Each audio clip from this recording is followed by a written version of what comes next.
تو انسانوں میں سے بھی اس کے حزب میں، اس کی پارٹی میں اس کے ایجنٹ ہیں اور بہت، بلکہ بہت سے تو ایسے ہیں کہ جو جنات کے بھی کان کتر دیں، ان کو بھی شیطنت سکھا دیں، پڑھا دیں۔ لیکن اب ایک بات سمجھیے، ایک دنیا میں نسل اور قوم بھی ایسی ہے جو ایک خاص وقت سے بحیثیت مجموعی من حیث القوم ابلیس کی ایجنٹ بن گئی ہے۔ وہ کون ہے؟ وہ یہودی ہے۔ یہ یہودی قوم جو ہے، اس میں ایک تو کچھ یہ کہ ان کی فطرت کے اندر یہ تھا کہ ہم ہیں اصل انسان، باقی انسان جو ہے وہ انسان نما حیوان ہے۔ ان کے اصل انسان ہم ہیں، باقی پوری نوع انسانی ہمارے لیے حیوانوں کے درجے میں، آپ چاہیں جس طرح انہیں استعمال کریں، ایکسپلائٹ کریں، دھوکہ دیں، جیسے چاہیں، لوٹیں کھسوٹیں، سب کچھ کریں، بدہضی کریں، ان سے سود لیں، سب کریں، جو بھی ممکن طریقہ ہو۔ ویڈیو شروع کرنے سے پہلے ایک گزارش ہے، اگر آپ ہمارے چینل پر نئے ہیں تو سبسکرائب ضرور کریں اور ڈاکٹر اسرار احمد رحمت اللہ علیہ کے لیے سورہ فاتحہ پڑھ کر کامنٹ میں آمین لکھنا نہ بھولیں۔ شکریہ۔ ہمارے لیے ہم ڈومینیٹ کریں گے اور یہ در حقیقت ہمارے اعلی کار ہیں۔ ایک تو اس اعتبار سے یہود بقیہ پوری نوع انسانی کے دشمن بن گئے۔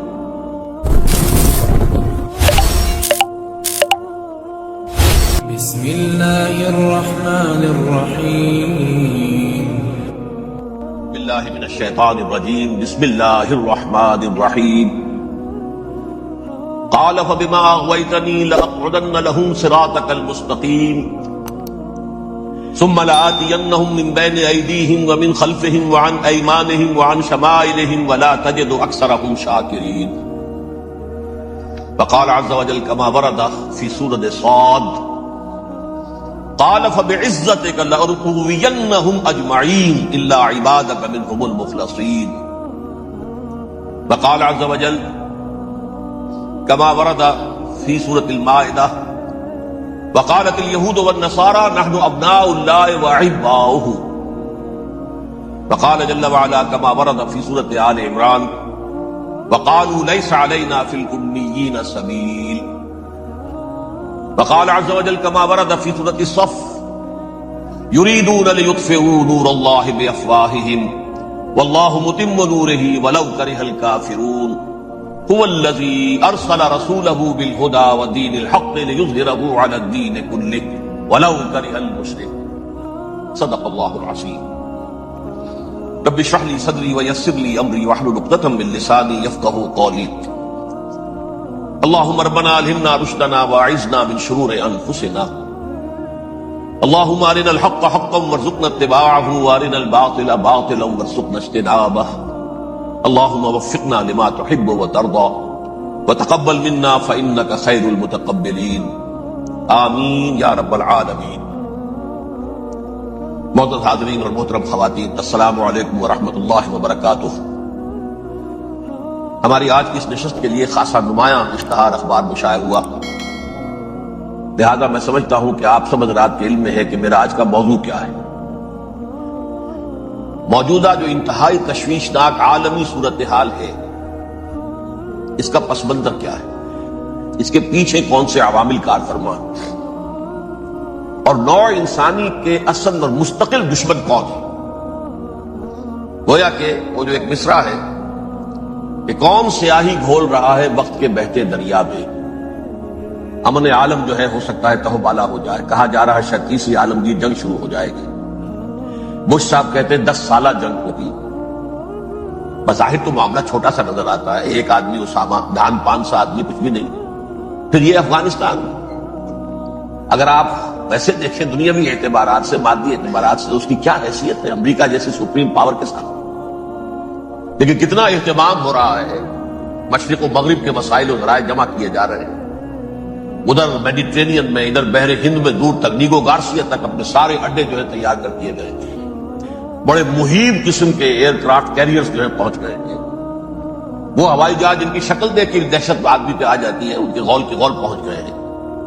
یہ سب کچھ کیا ہے، کیا ہونے والا ہے، اس کے حوالے سے میں آج آپ کے سامنے اس وقت کا عالم کیا ہے، اس کا پس منظر کیا ہے، پیش منظر کیا ہے، کیا ہونے جا رہا ہے، کیا کچھ ہونے والا ہے، اور پیچھے کون اصل کیریکٹرز ہیں کہ جو کار فرما ہے، میں اس کا آج جائزہ پیش کرنے چلا ہوں۔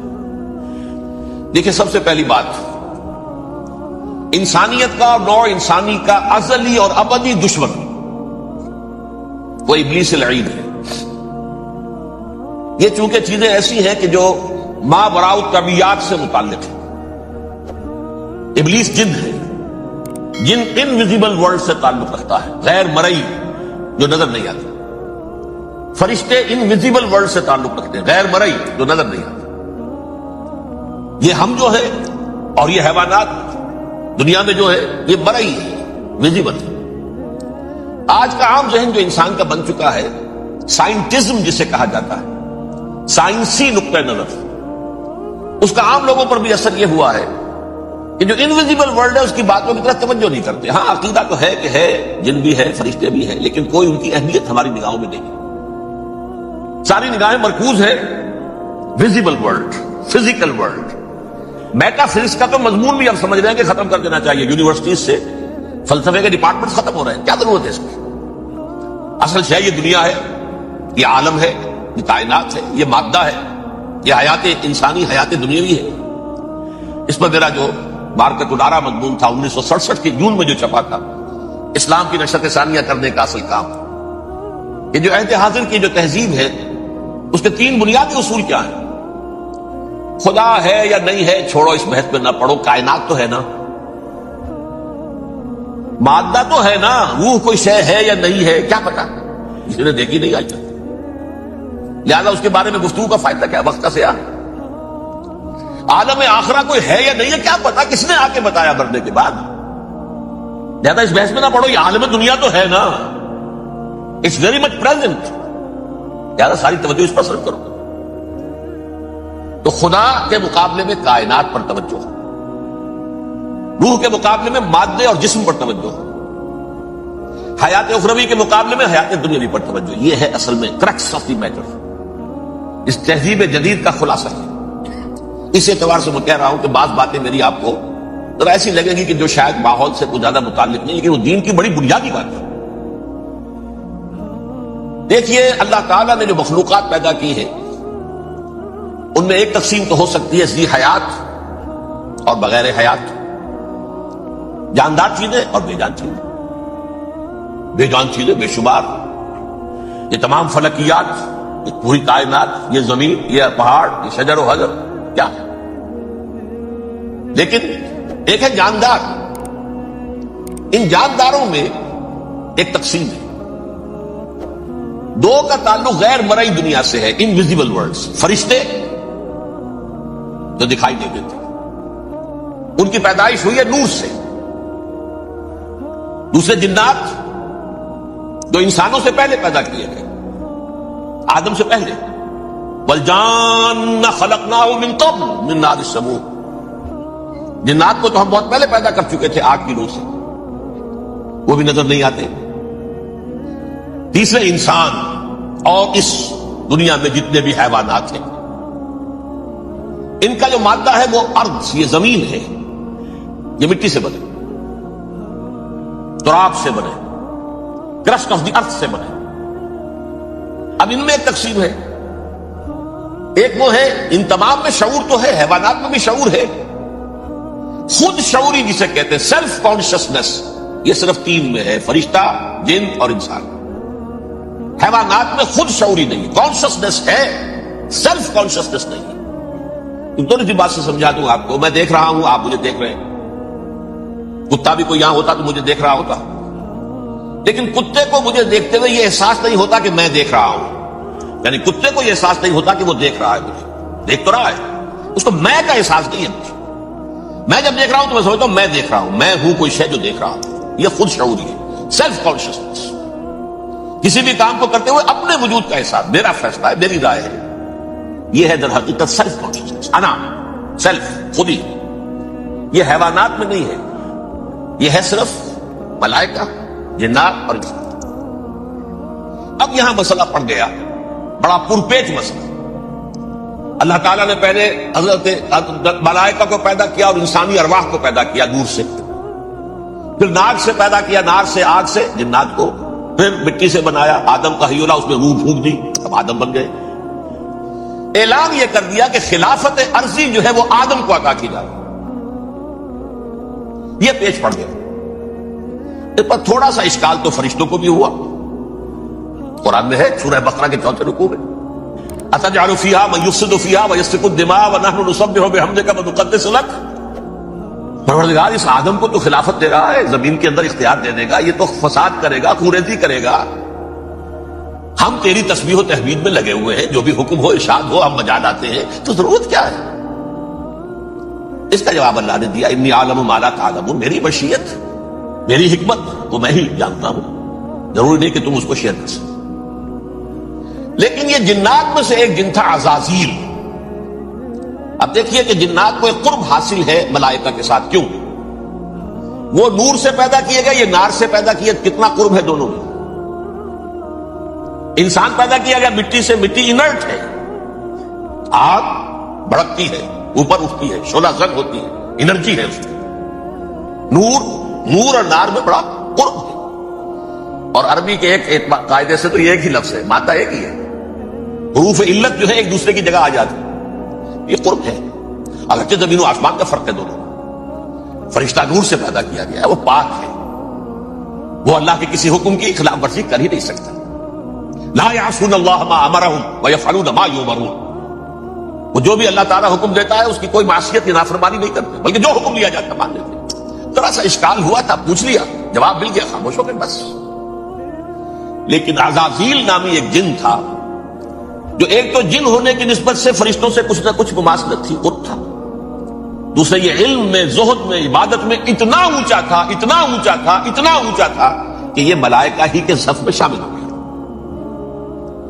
اس نے عالم بغاوت بلند کر دی. جب حکم دیا گیا کہ سجدہ کرو آدم کو, اب یہ دیکھیے کس قدر یہ اہم مضمون ہے. آپ سوچ رہے ہیں یہ باتیں آج پہلی مرتبہ ہمیں اس طرح سنائی جا رہی ہیں. یہ باتیں تو علم میں آتی نہیں ہمارے. وجہ کیا ہے؟ آپ کو دلچسپی نہیں ان چیزوں سے. جدید تہذیب نے ان چیزوں کی اہمیت کو زیرو کر دیا.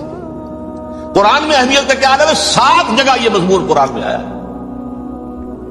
کہ فرشتوں کو ہم نے حکم دیا سجدہ کرو آدم کو, سب نے سجدہ کیا. فسجد الملائکۃ کلھم اجمعون, سارے کے سارے, کل کے کل, سب نے مل کر سجدہ کیا آدم کو. اللہ کے حکم بھی فوراً تعمیل کر دی. الا ابلیس ابا واستکبر وکان من الکافرین. ابلیس نے نہیں کیا, انکار کیا, استکبار کیا, گھمنڈ کیا. اور اس کو سورہ کہف میں بیان کر دیا گیا. یہ اس لیے کہ وہ اصل میں جنات میں سے تھا, اگرچہ شامل تو تھا فرشتوں میں اس وقت. کانا من الجن ففسق عن امر ربہ, وہ اصل میں جنات میں سے تھا, اس وجہ سے وہ اپنے رب کے اس فیصلے کے خلاف کھڑا ہو گیا. سرکشی تھی اس کو. یہ معاملہ اتنا اہم ہے, اب آپ سمجھیے کہ 7 مرتبہ سورہ بقرہ, سورہ اعراف, سورہ حجر, سورہ بنی اسرائیل, سورہ کہف, سورہ طٰہٰ, سورہ صاد, 6 مکی صورتوں میں ذکر ہے یہ, اور 1 مدنی صورت سورہ بقرہ.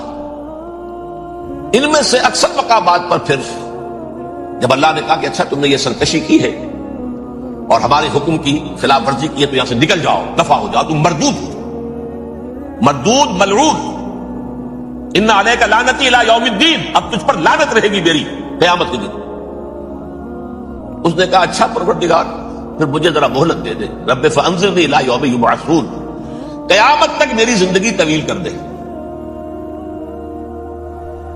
فذهب فإنك من المنظرین, کہہ دیا اچھا جاؤ, تمہاری یہ درخواست بھی ہم نے قبول کی. انہوں نے کہا پروردگار اب میں اس آدم کو بھی گمراہ کر کے چھوڑوں گا اور آدم کی نسل کو تباہ کر کے چھوڑوں گا.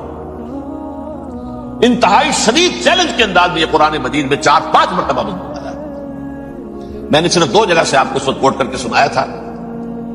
سورہ اعراف میں اللہ تعالیٰ فرماتے ہیں قالا, اس پر ابلیس نے کہا فبما. ایک گزارش ہے, اگر آپ ہمارے چینل پر نئے ہیں تو سبسکرائب ضرور کریں اور ڈاکٹر اسرار احمد رحمت اللہ علیہ کے لیے سورہ فاتحہ پڑھ کر کامنٹ میں آمین لکھنا نہ بھولیں. شکریہ.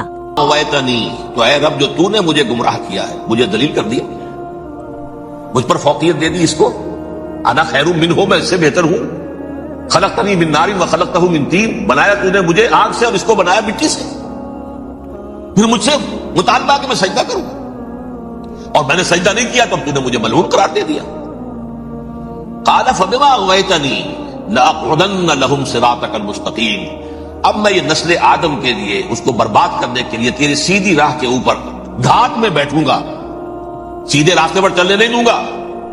ثم لآتینہم من بین ایدیہم، پھر میں ان پر حملہ آور ہوں گا ان کے سامنے سے بھی، ومن خلفہم ان کے پیچھے سے بھی، وعن ایمانہم ان کے داہنی جانب سے بھی، وعن شمائلہم اور ان کے بائیں جانب سے بھی، ولا تجد اکثرہم شاکرین، اور تو دیکھے گا کہ ان کی اکثریت تیری شکر گزار بندوں پر مشتمل نہیں ہوگی. یہ چیلنج تھا. اور ایک چھوٹا سا چیلنج جو سورہ صاد میں آیا ہے، اور یہاں تو اس نے اللہ کے جلال کی قسم کھا کر کہا قال فبعزتک لأغوینہم اجمعین، اے رب تیری عزت تیرے جلال کی قسم ہے میں ان سب کو گمراہ کر کے چھوڑوں گا، الا عبادک منہم المخلصین، سوائے ان میں سے وہ کچھ لوگ جنہیں تو خالص اپنا بندہ بنا لے، جنہیں تو اپنا بندہ بنا لے. مخلص، مخلص نہیں، مخلص یہ مفعول ہے، فاعل نہیں ہے، جسے تو بنا لے.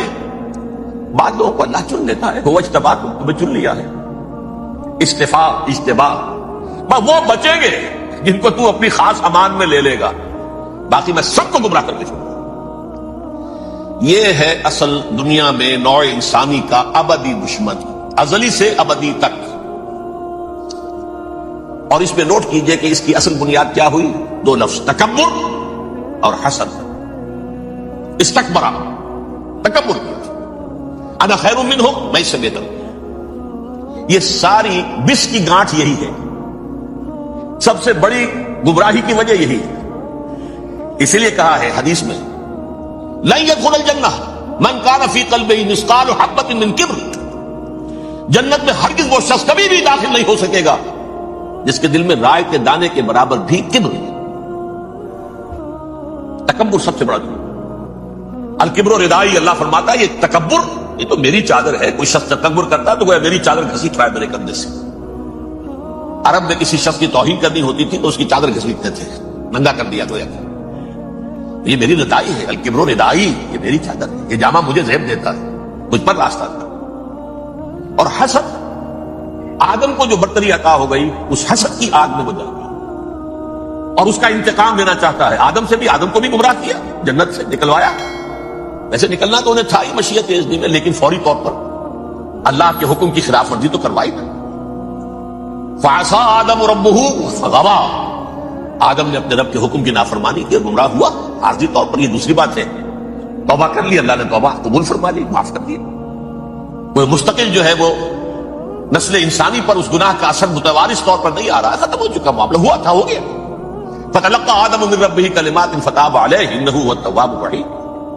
اور توبہ کی شان یہ ہے جب وہ قبول ہو جائے اللہ کے جناب نے، کیا تائب من الذنب کمن لا ذنب له، گناہ سے توبہ کرنے والا ایسے ہوتا ہے جیسے اس نے کبھی گناہ کیا ہی نہیں تھا. لیکن بارہ کو گمراہ کرنے میں کامیاب ہو گیا، حضرت آدم اور حوا کو بھی. اور نوع انسانی کی عظیم اکثریت، عظیم اکثریت، عظیم اکثریت اس کے داؤ میں آئی ہوئی ہے نہیں. کتنے ہیں وہ عباد اللہ المخلصین، الا عبادک منہم المخلصین، کتنے جو واقعتاً خالصتاً اللہ کے بندے بن گئے، جنہیں اللہ نے اپنا بنا لیا، اپنا قرار دے دیا. اب اس کے ساتھ نوٹ کیجئے، اس ابلیس کے ساتھ ایک فوج بھی ہے جسے قرآن مجید میں کہا گیا ہے یہ اس کی پارٹی ہے، حزب الشیطان. یہ اکیلا نہیں ہے. ایک تو وہ عزازیل ہے، اس کی طویل ترین عمر اللہ نے دے دی، وہ تو قیامت تک رہے گا. باقی بھی جنات جو ہیں ان کی نسل میں سے، جو اس کی نوع میں سے، اس کی نسل میں سے، جنات کی عمریں انسانوں کی عمروں سے زیادہ ہیں، بہت زیادہ ہیں. لیکن پھر بھی اتنی نہیں ہے. یہ خاص ہے اس کا معاملہ کہ اس نے کہا تھا رب انظرنی الی یوم یبعثون، مجھے دے دے مہلت اس وقت تک تاکہ میں ثابت کر کے دکھا دوں کہ جسے تو نے یہ خلافت دیا یہ اس کا اہل نہیں ہے. Let me prove this point ولا تجد اکثرہم شاکرین، تو ان کی اکثریت کو شکر گزار نہیں پائے گا. وہ ابلیس جو ہے وہ ریکروٹ کرتا ہے اپنے فوجی، اول تو خود جنات میں سے جو اس کے نمبر 1 لشکری ہے. قرآن مجید میں اس کا اشارہ دیا گیا ہے انہو یراکم ہوا وقبیلہ من حیث لا ترونہم. دیکھو لوگوں، اے انسانوں، وہ ابلیس لعین عزازیل اور جو اس کے قبیلے کے لوگ ہیں، جنات ہیں، وہ تمہیں وہاں سے دیکھتے ہیں، تاکتے ہیں اور حملہ کرتے ہیں جہاں سے تم انہیں نہیں دیکھتے. وہ غیر مرئی ہیں، انویزیبل ہے، تمہیں نظر نہیں آتے. ویزیبل دشمن کا وار تو روک لو گے، انویزیبل کا کیسے روکو گے؟ انہو یراکم ہوا وقبیلہ، اکیلا ہی نہیں ہے وہ، وہ تو تمہیں تاکتا ہے، تم پر حملہ کرتا ہے، گھات میں لگ کر جو ہے تمہارے اوپر حملہ کرتا ہے، وہ بھی اور اس کے ساتھ اس کے قبیلے کے لوگ جنات بھی، من حیث لا ترونہم، جہاں سے کہ تم انہیں نہیں دیکھتے۔ لیکن اس کے علاوہ وہ انسانوں میں سے بھی ریکریوٹ، رنگ روٹ، وہ جو ہے ان کو اپنے پاس رکھتا ہے فوج کے اندر، جس کی سب سے بڑی مثال کیا ہے؟ سورہ مجادلہ میں اللہ تعالیٰ نے منافق، حالانکہ وہ کون تھے؟ بظاہر حضور کا کلمہ پڑھنے والے، حضور کے پیچھے نماز پڑھنے والے، اسلام کا دعویٰ کرنے والے، ان کو اللہ فرماتا ہے اولئک حزب الشیطان الا ان حزب الشیطان هم الخاسرون، یہ شیطان کی پارٹی کے لوگ ہیں۔ وہاں مقابلے میں آیا ہے اولئک حزب اللہ الا ان حزب اللہ هم المفلحون، یہ دو پارٹیاں ہیں، حزب اللہ اللہ کی پارٹی جو اس کے مخلص بندے ہیں وہ اللہ کی پارٹی، اور جو شیطان کے مرید بن گئے اس کے ہاتھ پر بیعت کر لی، لہذا وہ اس شیطان کی پارٹی کے لوگ ہیں، چاہے وہ انسان ہو چاہے جن ہو۔ تو انسانوں میں سے بھی اس کے حزب میں، اس کی پارٹی میں اس کے ایجنٹ ہیں اور بہت ہیں، بلکہ بہت سے تو ایسے ہیں کہ جو جنات کے بھی کان کتر دیں، ان کو بھی شیطنت سکھا دیں، پڑھا دیں۔ لیکن اب ایک بات سمجھیے، ایک دنیا میں نسل اور قوم بھی ایسی ہے جو ایک خاص وقت سے بحیثیت مجموعی من حیث القوم ابلیس کی ایجنٹ بن گئی۔ وہ کون ہے؟ وہ یہودی ہے۔ یہ یہودی قوم جو ہے، اس میں ایک تو کچھ یہ کہ ان کی فطرت کے اندر یہ تھا کہ ہم ہیں اصل انسان، باقی انسان جو ہے وہ انسان نما حیوان ہے، ان کی کوئی حیثیت نہیں، ہم ہیں اصل انسان، نحن ابناء اللہ و احباؤہ۔ باقی یہ جنٹائلز، یہ گوئمز، غیر یہودی، یہ تو حیوانات ہیں۔ اب جیسے کہ انسانوں کو حق ہے کہ حیوانوں کو ایکسپلائٹ کریں، استعمال کریں، گھوڑے کو آپ ٹانگے میں باندھتے ہیں کہ نہیں؟ اس کی پسینے کی اور محنت کی کمائی ہے جو کھاتا ہے ٹانگا چلانے والا۔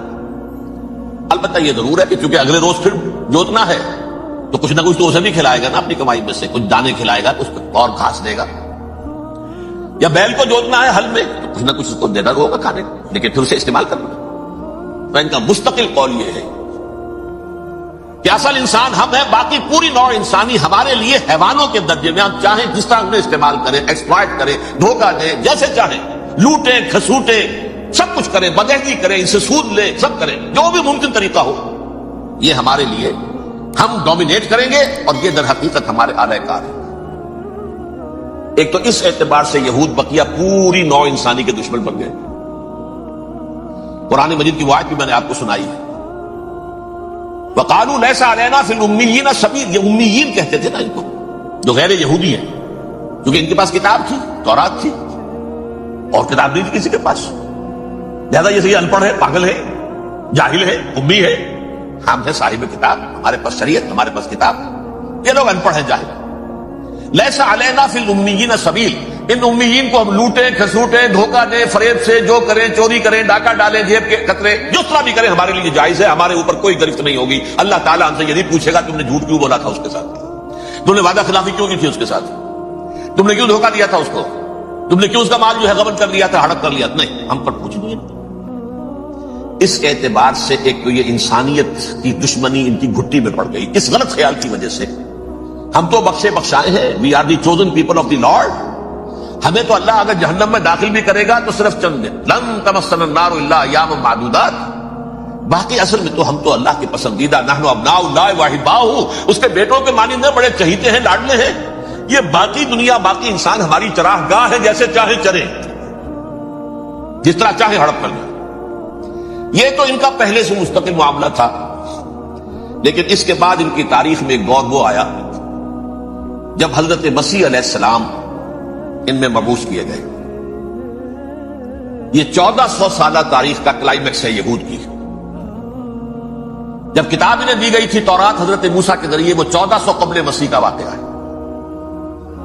اس وقت سے لے کر اللہ کا وہ فضل ان پر ہوا، وہ فضل ان پر ہوا کہ کوئی ایک لمحہ ایسا نہیں آیا 1400 برس میں کہ ان کے ہاں کوئی نہ کوئی نبی موجود تھا۔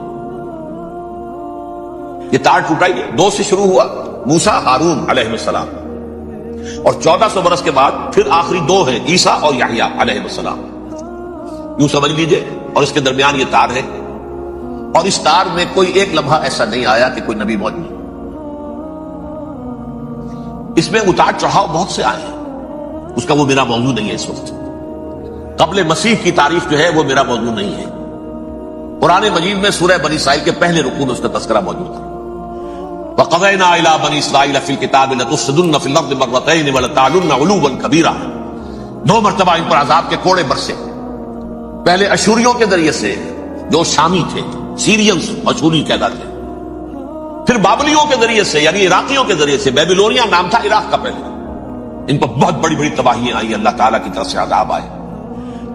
اس کے بعد پھر دوسرے دور میں دوسرا اقتدار کا دور آیا، خربستیاں بڑھ گئیں، تو پہلے گریکس کے ذریعے سے، یونانیوں کے ذریعے سے، اور پھر رومیوں کے ذریعے سے پسوایا گیا۔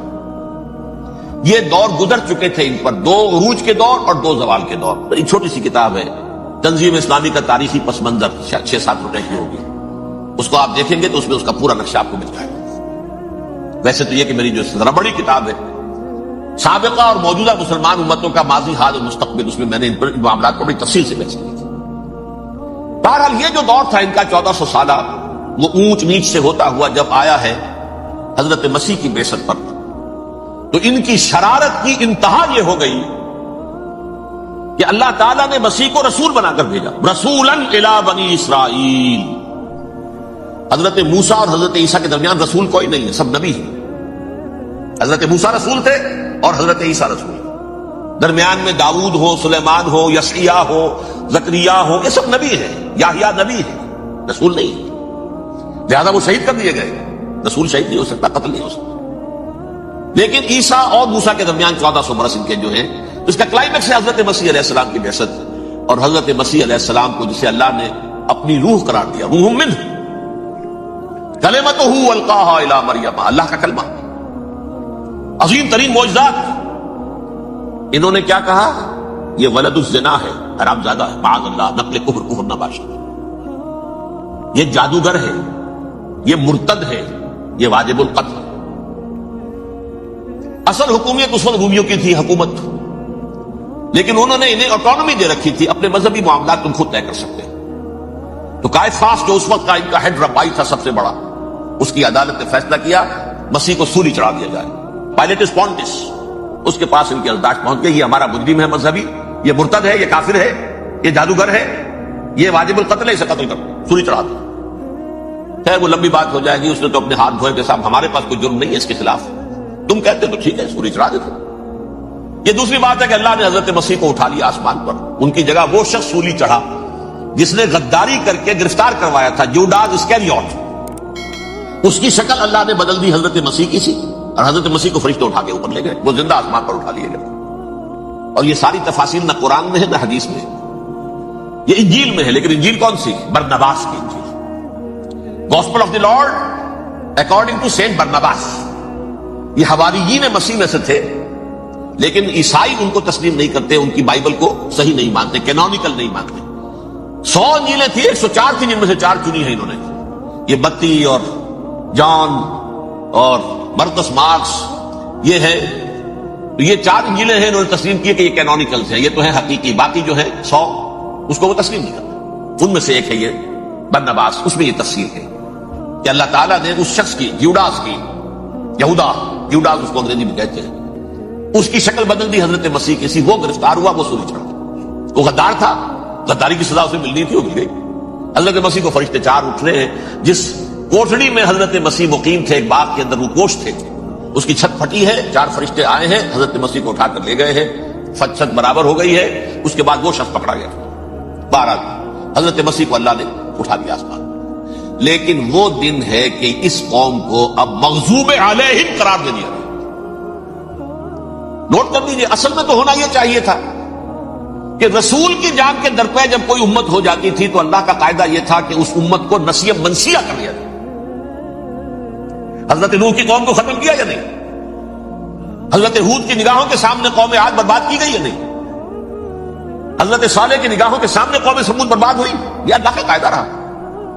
سدوم اور عمورہ کی بستیاں حضرت لوط علیہ السلام جہاں بھیجے گئے، مدین کا علاقہ جہاں حضرت شعیب بھیجے گئے، آل فرعون جن کی طرف موسیٰ کو بھیجا گیا، سب ہلاک کر دیے گئے۔ کیونکہ رسولوں کے بارے میں اللہ کا عذاب، نبیوں کے بارے میں یہ بات نہیں ہے. نبی آیا، اس نے دعوت دی، جس نے مان لیا اچھا کیا، اپنے لیے اچھا کیا، نہیں مانا اس کی اپنی جو ہے آپ برباد ہو گئی. دنیا میں کوئی فیصلہ اس کا نہیں ہوتا، لیکن رسولوں کا معاملہ یہ ہوتا ہے کہ دنیا میں وہ اللہ کی عدالت بن کر آتے ہیں. مانو گے تو بچو گے، نہیں مانو گے ہلاک. اس اعتبار سے وہ مستحق تو ہو چکے تھے اس کے کہ انہیں ہلاک کر دیا جائے.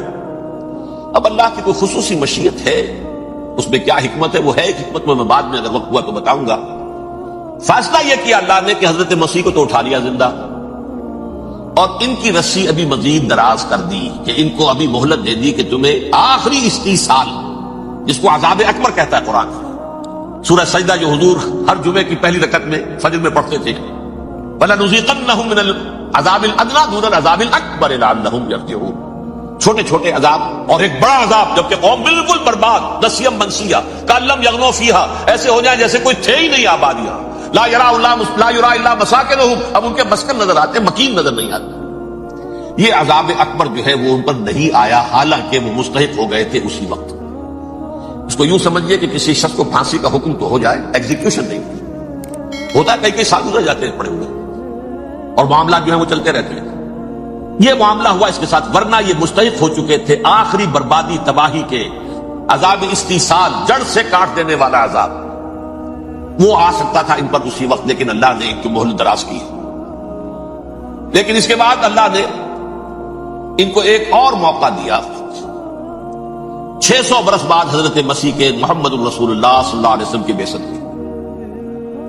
اور یہ میں سمجھتا ہوں کہ اس قوم پر اللہ کا اتنا بڑا فضل تھا، اتنا بڑا فضل تھا، اتنا بڑا فضل تھا. اب پھر ایک موقع دیا، عسى ربكم ان يرحمكم وان عدتم عدنا. دیکھو اب بھی تمہیں ہم ایک موقع دے رہے ہیں، تمہارا رب تمہارے اوپر اب بھی فضل کرنے کو تیار ہے، رحم فرمانے کو تیار ہے. ان هذا القرآن يهدي للتي هي اقوم. اس قرآن کے سائے میں آ جاؤ، یہ شاہدرا ہے ہدایت میں آنے کا، اس میں داخل ہو جاؤ، محمد کی تصدیق کرو صلی اللہ علیہ وسلم، دامن محمدی میں آ جاؤ، اب بھی ہم تمہارے گناہ بخش دیں. لیکن نہیں، اس قوم نے حضرت محمد صلی اللہ علیہ وسلم کی دشمنی کی کمر کسی. اور اب یوں سمجھیے اس تاریخ سے لے کر آج تک یہ گٹھ جوڑ ہے. ظاہر بات ہے کہ ابلیس کا بھی اصل دشمن اب کون ہے، یا ہدف کون ہے، ٹارگٹ کون ہے؟ جنہوں نے محمد کو نہیں مانا صلی اللہ، وہ تو ہے ہی جہنمی، ان پر کوئی اور محنت کرنے کی ضرورت کیا ہے؟ سمجھ گئے میری بات؟ حضور کی بعثت کے بعد جنہیں حضور کو رد کر دیا، ان کو ایمان نہیں لائے، وہ کون ہے؟ کافر، وہ جہنمی ہے ہی ہے. لہذا اس کے اوپر کوئی محنت صرف کرنے کی ابلیس کو ضرورت نہیں ہے. اس کا اصل ٹارگٹ امت محمد ہے صلی اللہ علیہ وسلم. وہ ساری نوع انسانی کی دشمنی اب آ کر مرکوز ہو گئی ہے امت محمد صلی اللہ علیہ وسلم کی دشمنی. اور اسی طرح یہود کا معاملہ، اگرچہ ویسے پوری نوع انسانی کے دشمن ہیں، انہیں حیوان سمجھتے، ان کی جان مال اپنے لیے مباح سمجھتے ہیں، جس طرح چاہیں لوٹے کھسوٹے کھائیں پیے ہی نہیں. لیکن اب ان کی بھی دشمنی کا سب سے بڑا مرکز امت محمد. کیوں؟ وہی تکبر اور حسد، وہی بیماریاں. انہیں تکبر یہ ہو گیا تھا کہ 2000 سال سے یہ نبوت ہماری میراث، ہماری جاگیر. بنو اسرائیل کے اندر سینکڑوں نبی آئے، 3 کتابیں اللہ نے ہمیں عطا کی. یہ کہاں سے آ گیا محمد صلی اللہ علیہ وسلم؟ معاذ اللہ ثم معاذ اللہ. یہ امیین میں سے، یہ جنٹائلز میں سے، یہ گوئلز میں سے، یہ حقیر ان پڑھ. کہاں ہم کہاں یہ نہیں تسلیم کریں گے. حالانکہ قرآن کہتا ہے یعرفونہ کما یعرفون ابناہم. ان کے علماء ایسے پہچانتے تھے حضور کو جیسے اپنے بیٹوں کو پہچانتے ہیں کہ یہ آخری نبی ہے. لیکن تکبر اور حسد کی آگ میں جل اٹھے. اب ان کے بھی دشمنی کس سے ہے؟ محمد اور امت محمد صلی اللہ علیہ وسلم. یہ گٹھ جوڑ ہے. اب دیکھیے یہ ہے میری گفتگو کا اب تک کی گفتگو کا حاصل. یہ گٹھ جوڑ ایک غیر مرئی دنیا، انویزیبل دنیا کا ابلیس لعین اور جنات میں سے اس کے لشکری فوج. انسانوں میں سے ویسے تو اور بھی بہت جگہ اس کے ایجنٹ ہیں، مسلمانوں میں بھی ہے، لیکن بحیثیت قوم، بحیثیت مجموعی، ایک پوری قوم، ایک پوری نسل جو ہے اس کے ساتھ گٹھ جوڑ ہے. ان دونوں کی گٹھ جوڑی کے ساتھ یہ دشمن دون ہیں انسانیت کے. پہلا دشمن ابلیس لعین، عزازیل لعین، اور دوسرے دشمن یہود ملعون. اب میں آپ کو ذرا اس جو انسانوں میں سے انسان دشمنی کا جن کا سب سے بڑا رول ہے، میں ان کی 2000 سالہ تاریخ کا آپ کے سامنے نقشہ رکھنا چاہتا ہوں. ان 1400 سال کا تو میں نے صرف 4 آپ کو پوائنٹس بتائے. موسیٰ سے عیسیٰ تک 1400 برس علیہ الصلوۃ والسلام. 2 مرتبہ عروج، 2 مرتبہ زوال. اشیریوں کے ہاتھوں پٹوائی، بابلیوں کے ہاتھوں پٹانا، گریکس کے ہاتھوں مرمت، رومنس کے ہاتھوں مرمت. یہ جو 2000 سال ہیں، کیونکہ اب تو ظاہر بات ہے 21ویں صدی شروع ہو گئی، 20 صدیاں حضرت مسیح کو پوری ہو گئی. پہلی بات نوٹ کیجئے، حضرت مسیح کی پیدائش ہے سن 1 قبل مسیح. یہ نقطہ آپ نے کبھی سنا ہے یا نہیں؟ جب ملینیم کا سلسلہ شروع ہوا تھا پچھلے سال، تو میں نے بیان کر دیا تھا کہ ایک عجیب حساب کے اندر انہوں نے غلطی کی ہوئی ہے. حضرت مسیح کی پیدائش ہوئی 25 دسمبر کو. سن انہوں نے شروع کر دیا کہ اس کے بعد جنوری آئی تو پہلا سال شروع ہو گیا. اگر جنوری سے پہلا سال شروع ہوا تو یہ 6 دن جو ہے تو اس کے پچھلے سال میں تھے. لہذا کہا جائے گا کہ Jesus Christ was born 1 year before Christ, BC. تو 1 قبل مسیح میں حضرت مسیح کی پیدائش ہوئی. یہ آخری اسرائیلی نبی اور رسول. یہودی علماء کی مخالفت، دشمنی، سولی پر چڑھوا دینا میں بیان کر چکا. سن 33 عیسوی میں جبکہ حضرت مسیح کی عمر 33 برس تھی، اللہ تعالیٰ نے انہیں زندہ آسمان پر اٹھا دیا. لیکن یہودیوں نے اپنے خیال کے مطابق انہیں سولی پر چڑھوا دیا. ان کی موت واقع ہوئی. اگرچہ اس کے بعد یہ اختلاف ہے ان میں. یہودی کہتے ہیں وہ سولی پر چڑھ گیا، ختم ہوا، مر گیا. عیسائی کہتے ہیں نہیں، انتقال ہوا ہے مسیح کا صلیب پر، لیکن پھر وہ دوبارہ زندہ ہو گئے ہیں. ان کی لاش ایک غار میں رکھ دی گئی تھی، وہاں ریزریکشن ہو گیا، ان کا باعث بعد الموت وہیں ہو گیا، اور پھر انہیں اللہ نے زندہ آسمان پر اٹھا دیا.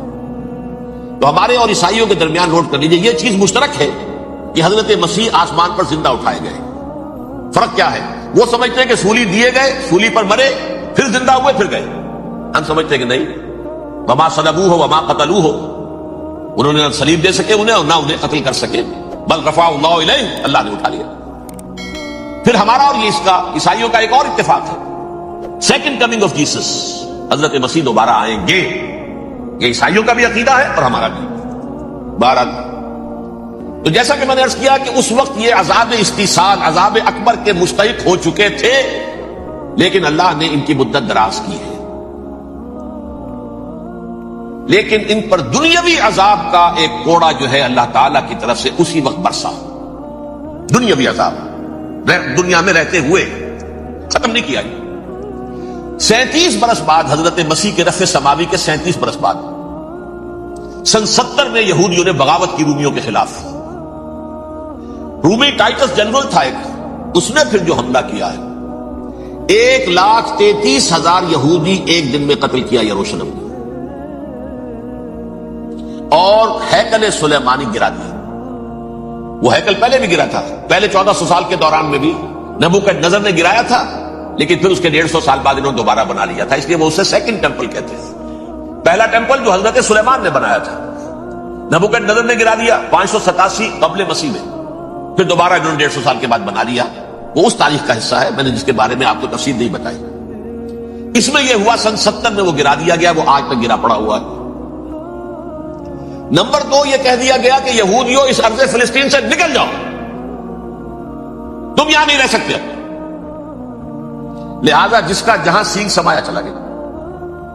یورپ میں چلے گئے، ایشیا میں آ گئے، عرب میں آ گئے. یہ 3 قبیلے جو رات بھی میں نے عرض کیا تھا، بنو قینقاع، بنو نذیر اور بنو قریظہ، یہ وہاں سے آ کے مدینے میں آباد ہو گئے. جس کا جہاں سینگ سمایا، افریقہ میں، ہندوستان میں، جہاں چلے گئے. ڈایاسپورا اسے کہتے ہیں، وہ آپ نوٹ کر لیجیے اس لفظ کو، ڈایاسپورا. ہمارا دور انتشار، جبکہ ہمیں ہماری اصل سرزمین تو فلسطین ہے. حضرت ابراہیم کا مسکن، حضرت اسحاق، حضرت یعقوب کا مسکن فلسطین، یہ ہے ہماری اصل جاگیر، یہ تو ہماری جدی پشتی جاگیر ہے. لیکن یہاں سے نکال دیے گئے سن 70 عیسوی میں، اور وہاں سے لے کے 1917 تک ان کا ڈایاسپورا جاری رہا. یہ دور انتشار ہے. اس دور انتشار کے اب چند حصے ہیں جس کو میں چاہتا ہوں کہ آپ علیحدہ علیحدہ سمجھ لیں.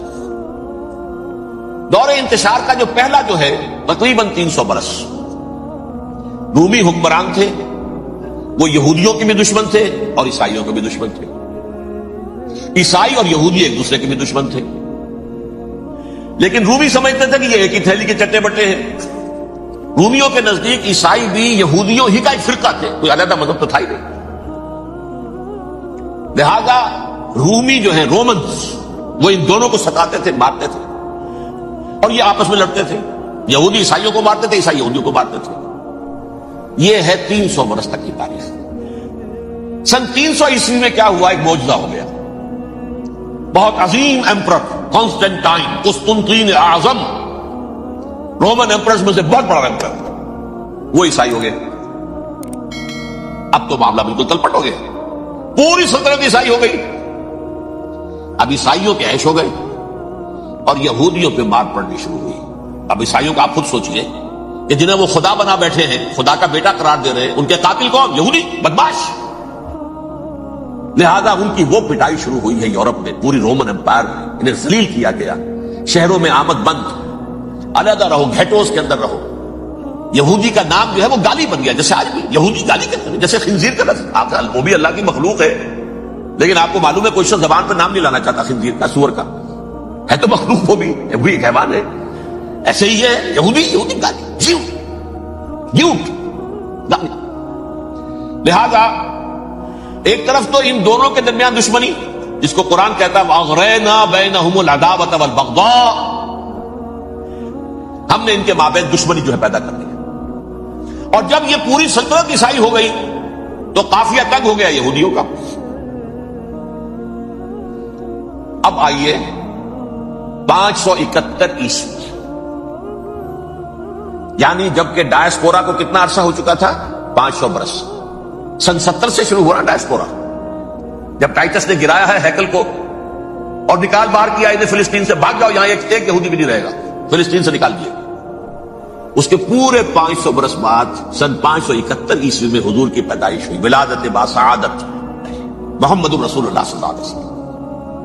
610 میں آپ پر وحی کا آغاز ہوا. لیکن حضور کے ساتھ ان کا معاملہ کیا رہا؟ اول تو جبکہ حضور ابھی مکے ہی میں تھے، یہودیوں نے ریشہ دوانیاں شروع کر دی حضور کے خلاف. قریش مکہ کو سکھاتے تھے، پڑھاتے تھے، ان سے یہ پوچھو، ان سے یہ پوچھو، یہ اس طرح تنگ کرو، ان سے یہ امتحان لو. یہ آپ کے علم میں سورہ بنی اسرائیل میں، سورہ کہف میں وہ سوالات جو امتحانی سوالات آئے تھے، ذوالقرنین کون تھا، اصحاب کہف کون تھے، وہ رسول بنے پھرتے ہو تو بتاؤ، اور یہ روح کی حقیقت کیا بتاؤ. یہ ساری ریشہ دوانیاں کر رہے تھے بیٹھے ہوئے ابھی وہیں پر. حضور ابھی پہنچے بھی نہیں. ہجرت فرما کر حضور تشریف لے آئے تو حضور نے اسے ماسٹر سٹروک کہا جائے گا، یعنی اسٹیٹس مین شپ کا ماسٹر سٹروک. آپ نے مدینے میں آتے یہودیوں کے ساتھ پیکٹ کر دیا، جوائنٹ ڈیفنس پیکٹ آف مدینہ، کہ اگر مکے والے ہم پر حملہ کریں گے تو ہم مل جل کر ایک قوم کی حیثیت سے مقابلہ کریں. یہ میثاق مدینہ کہلاتا ہے، جس کے بہت غلط معنی پہنائے جا رہے ہیں آج کل. بہرحال میں موضوع میرا چونکہ یہ نہیں، میں ادھر نہیں جاؤں گا. لیکن ہوا کیا؟ ہر مرتبہ یہ خیانت کے مرتکب ہوئے. ان نے جو عہد کیے تھے ان سے پھرے.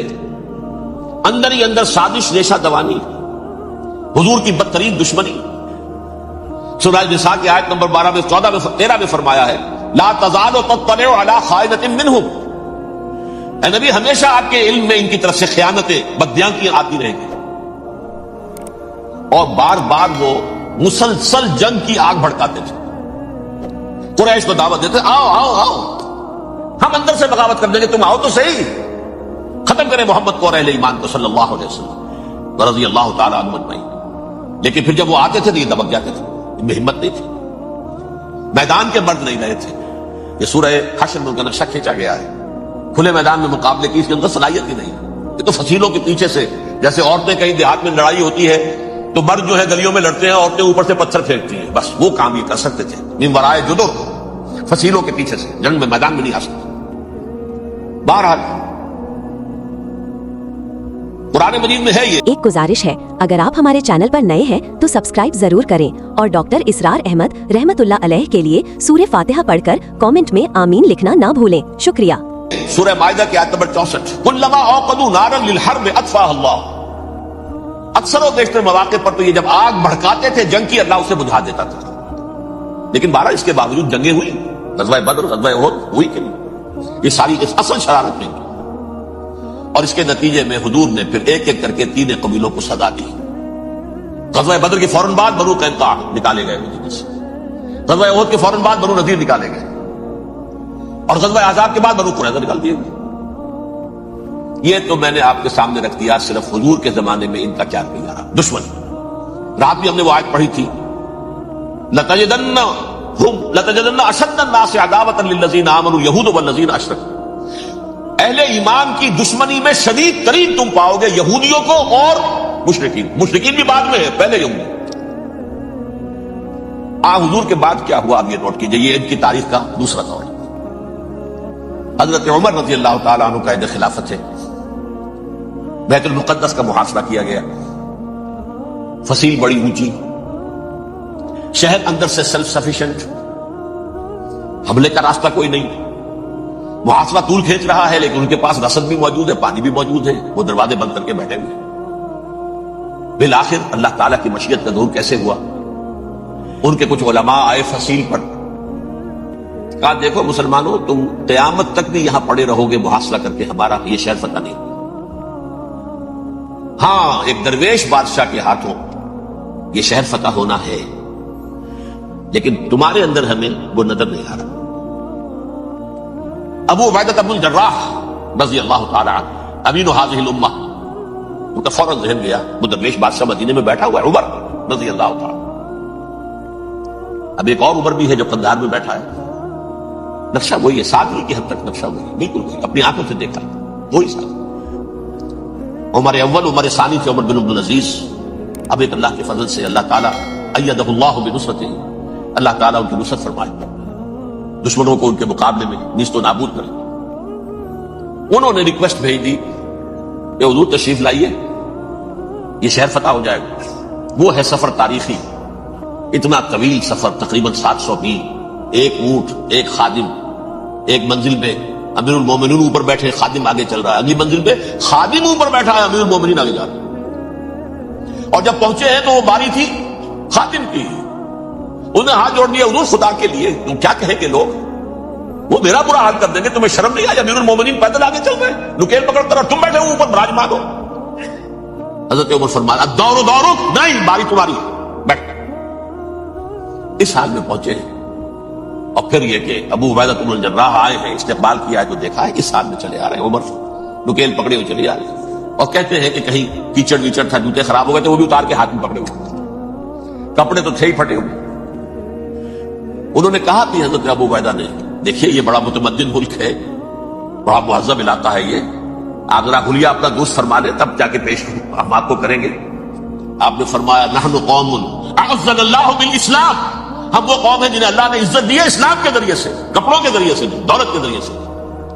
اسی حال میں گئے ہیں، اوپر سے انہوں نے کھڑے ہو کر نشانیاں دیکھی ہیں، اپنی کتابیں کھولی، ہاں یہ وہی ہے، اچھا لو جی سرنڈر، شہر تمہارے ہاتھ میں۔ خون کا ایک قطرہ نہیں بہا اور بیت المقدس فتح ہوا۔ لیکن اس وقت حضرت عمر نے ایک نرمی یہ کی کہ یہودیوں کے لیے بھی اسے اوپن سٹی قرار دے دیا۔ یہ احسان عظیم حضرت عمر کا، اس سے پہلے یہودی آ ہی نہیں سکتا تھا، داخل ہی نہیں ہو سکتا تھا، وہاں وہ آ کر وزٹ نہیں کر سکتا تھا، زیارت نہیں کر سکتا تھا اپنے مقدس مقامات کی۔ حضرت عمر نے یوں سمجھیے کہ تقریباً 550 برس کے بعد ان کے لیے راستہ کھولا ہے کہ ہاں تم آ سکتے ہو، زیارت کر سکتے ہو۔ لیکن یہ عیسائیوں نے لکھوایا معاہدے کے اندر، انہیں یہاں آپ آباد ہونے کی اجازت نہیں دے، لیکن کم وزٹ دی پلیسز، دیکھیں زیارتیں کریں اور جائیں۔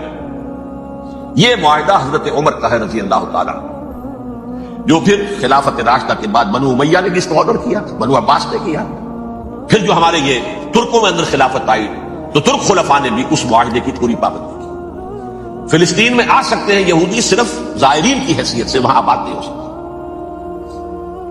اب آئیے اگلا دور آیا حضرت عثمان کا دور خلافت۔ یہ ہے وہ وقت کہ اب یہود نے امت مسلمہ کی پیٹھ میں چھڑا ٹوٹا۔ وہ کیسے؟ ایک یہودی عبداللہ ابن سبا اسلام کا لبادہ اوڑھ کر آ گیا،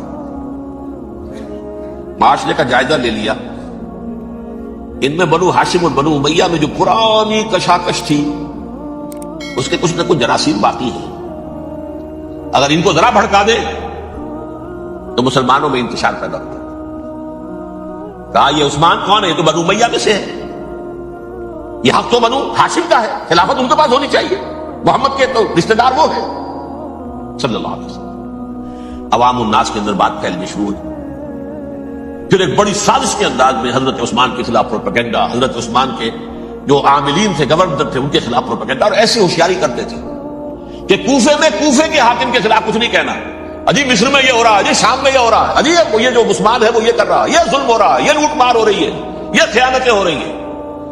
اب نہ تو اس زمانے میں مینز آف کمیونیکیشن، کیسے تصدیق کریں؟ افواہیں تو آپ آج کراچی کے اندر شروع ہو جائے تو پتہ نہیں چل سکتا کسی کو کہ کیا اس میں صداقت ہے، کیا جھوٹ ہے، اور بری بات جو ہے فطرت انسانی کی کمزوری ہے، وہ فوراً قبول کرتا ہے، کسی کے بارے میں اچھی بات ماننے کو تیار نہیں ہوتا، لیکن بری بات تو فوراً تیار ہے۔ بہرحال یہ فتنہ انہوں نے اٹھایا، حضرت علی کی الوہیت کا فتنہ اٹھایا، حضرت عثمان کے خلاف الفتنۃ الکبریٰ برپا کیا، حضرت عثمان شہید ہوئے۔ اس کے بعد 5 برس تک مسلمان ایک دوسرے کی گردنیں کاٹتے رہے، باہمی خانہ جنگی ہوئی، امت کو وہ زخم لگایا ہے جو آج تک جس سے خون رس رہا ہے۔ یہ شیعان عثمان اور شیعان علی تھے جو بعد میں پھر سنی اور شیعہ ہو، اور آج تک فتنہ کس نے جگایا؟ ایک عبداللہ ابن سبا یہودی اور اس کے کارندے، شیطان کا ایجنٹ، اور انسانوں میں سے بھی اس کے جو بھی حواریین تھے اور شیطانوں کے اندر سے بھی تھے، انہوں نے بھی اس آگ کو بھڑکایا۔ یہ آپ سوچ لیجئے کہ یہ کس نے وہ زخم لگایا؟ یہودی۔ اگلا دور آیا، خلافت راشدہ ختم ہوئی، بنو امیہ کا بھی دور کافی گزر گیا۔ طارق ابن زیاد 712 عیسوی میں حملہ کرتے ہیں اسپین پر۔ اسپین اس وقت عیسائیت کا بہت بڑا گڑھ، بڑے کٹر ترین عیسائی جو ہے وہ اسپین میں، لہذا یہودیوں کی وہاں بہت پٹائی ہوتی تھی، بہت پٹائی ہوتی، میں بتا چکا ہوں، دشمنی تھی چلی آ رہی تھی عیسائیوں کے ہاتھوں یہودیوں کی، وہ تو سن 300 عیسوی سے ایمپرر کانسٹنٹائن کے بعد سے شروع ہو گئی تھی۔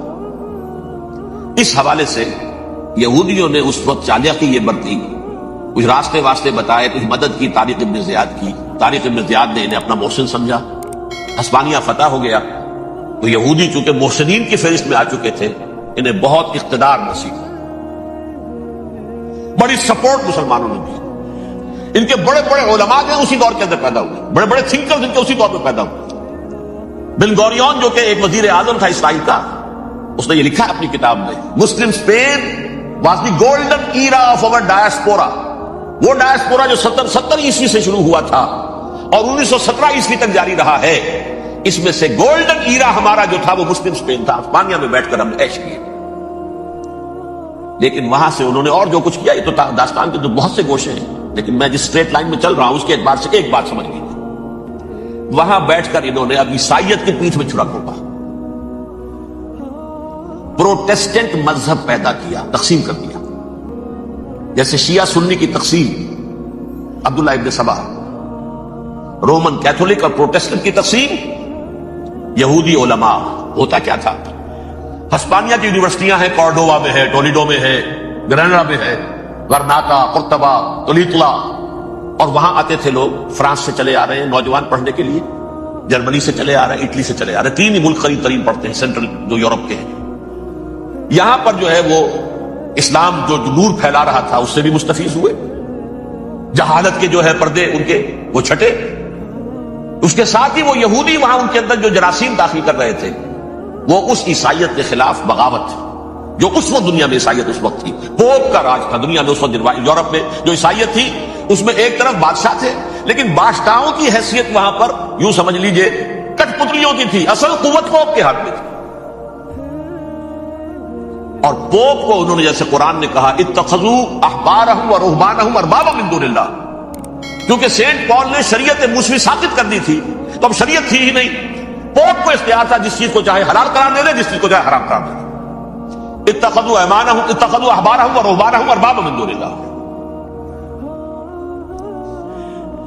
انہوں نے کہا صاحب یہ پوپ کس بلا کا نام ہے، یہ بھی انسان ہے، بات تو ٹھیک تھی نا، اصل حیثیت تو کتاب کی ہونی چاہیے، ڈیوائن بک، دی ریویلڈ اسکرپچر، لہذا یہ کتاب ہر شخص پڑھ سکتا ہے، پوپ کے باپ کو جو ہے کوئی اس کے لیے پروپرائٹری رائٹس تو نہیں ہے کہ صرف پوپ پڑھ سکتا ہے یا پادری پڑھ سکتے ہیں، ہم بھی پڑھ سکتے ہیں، ہم بھی سمجھ سکتے ہیں۔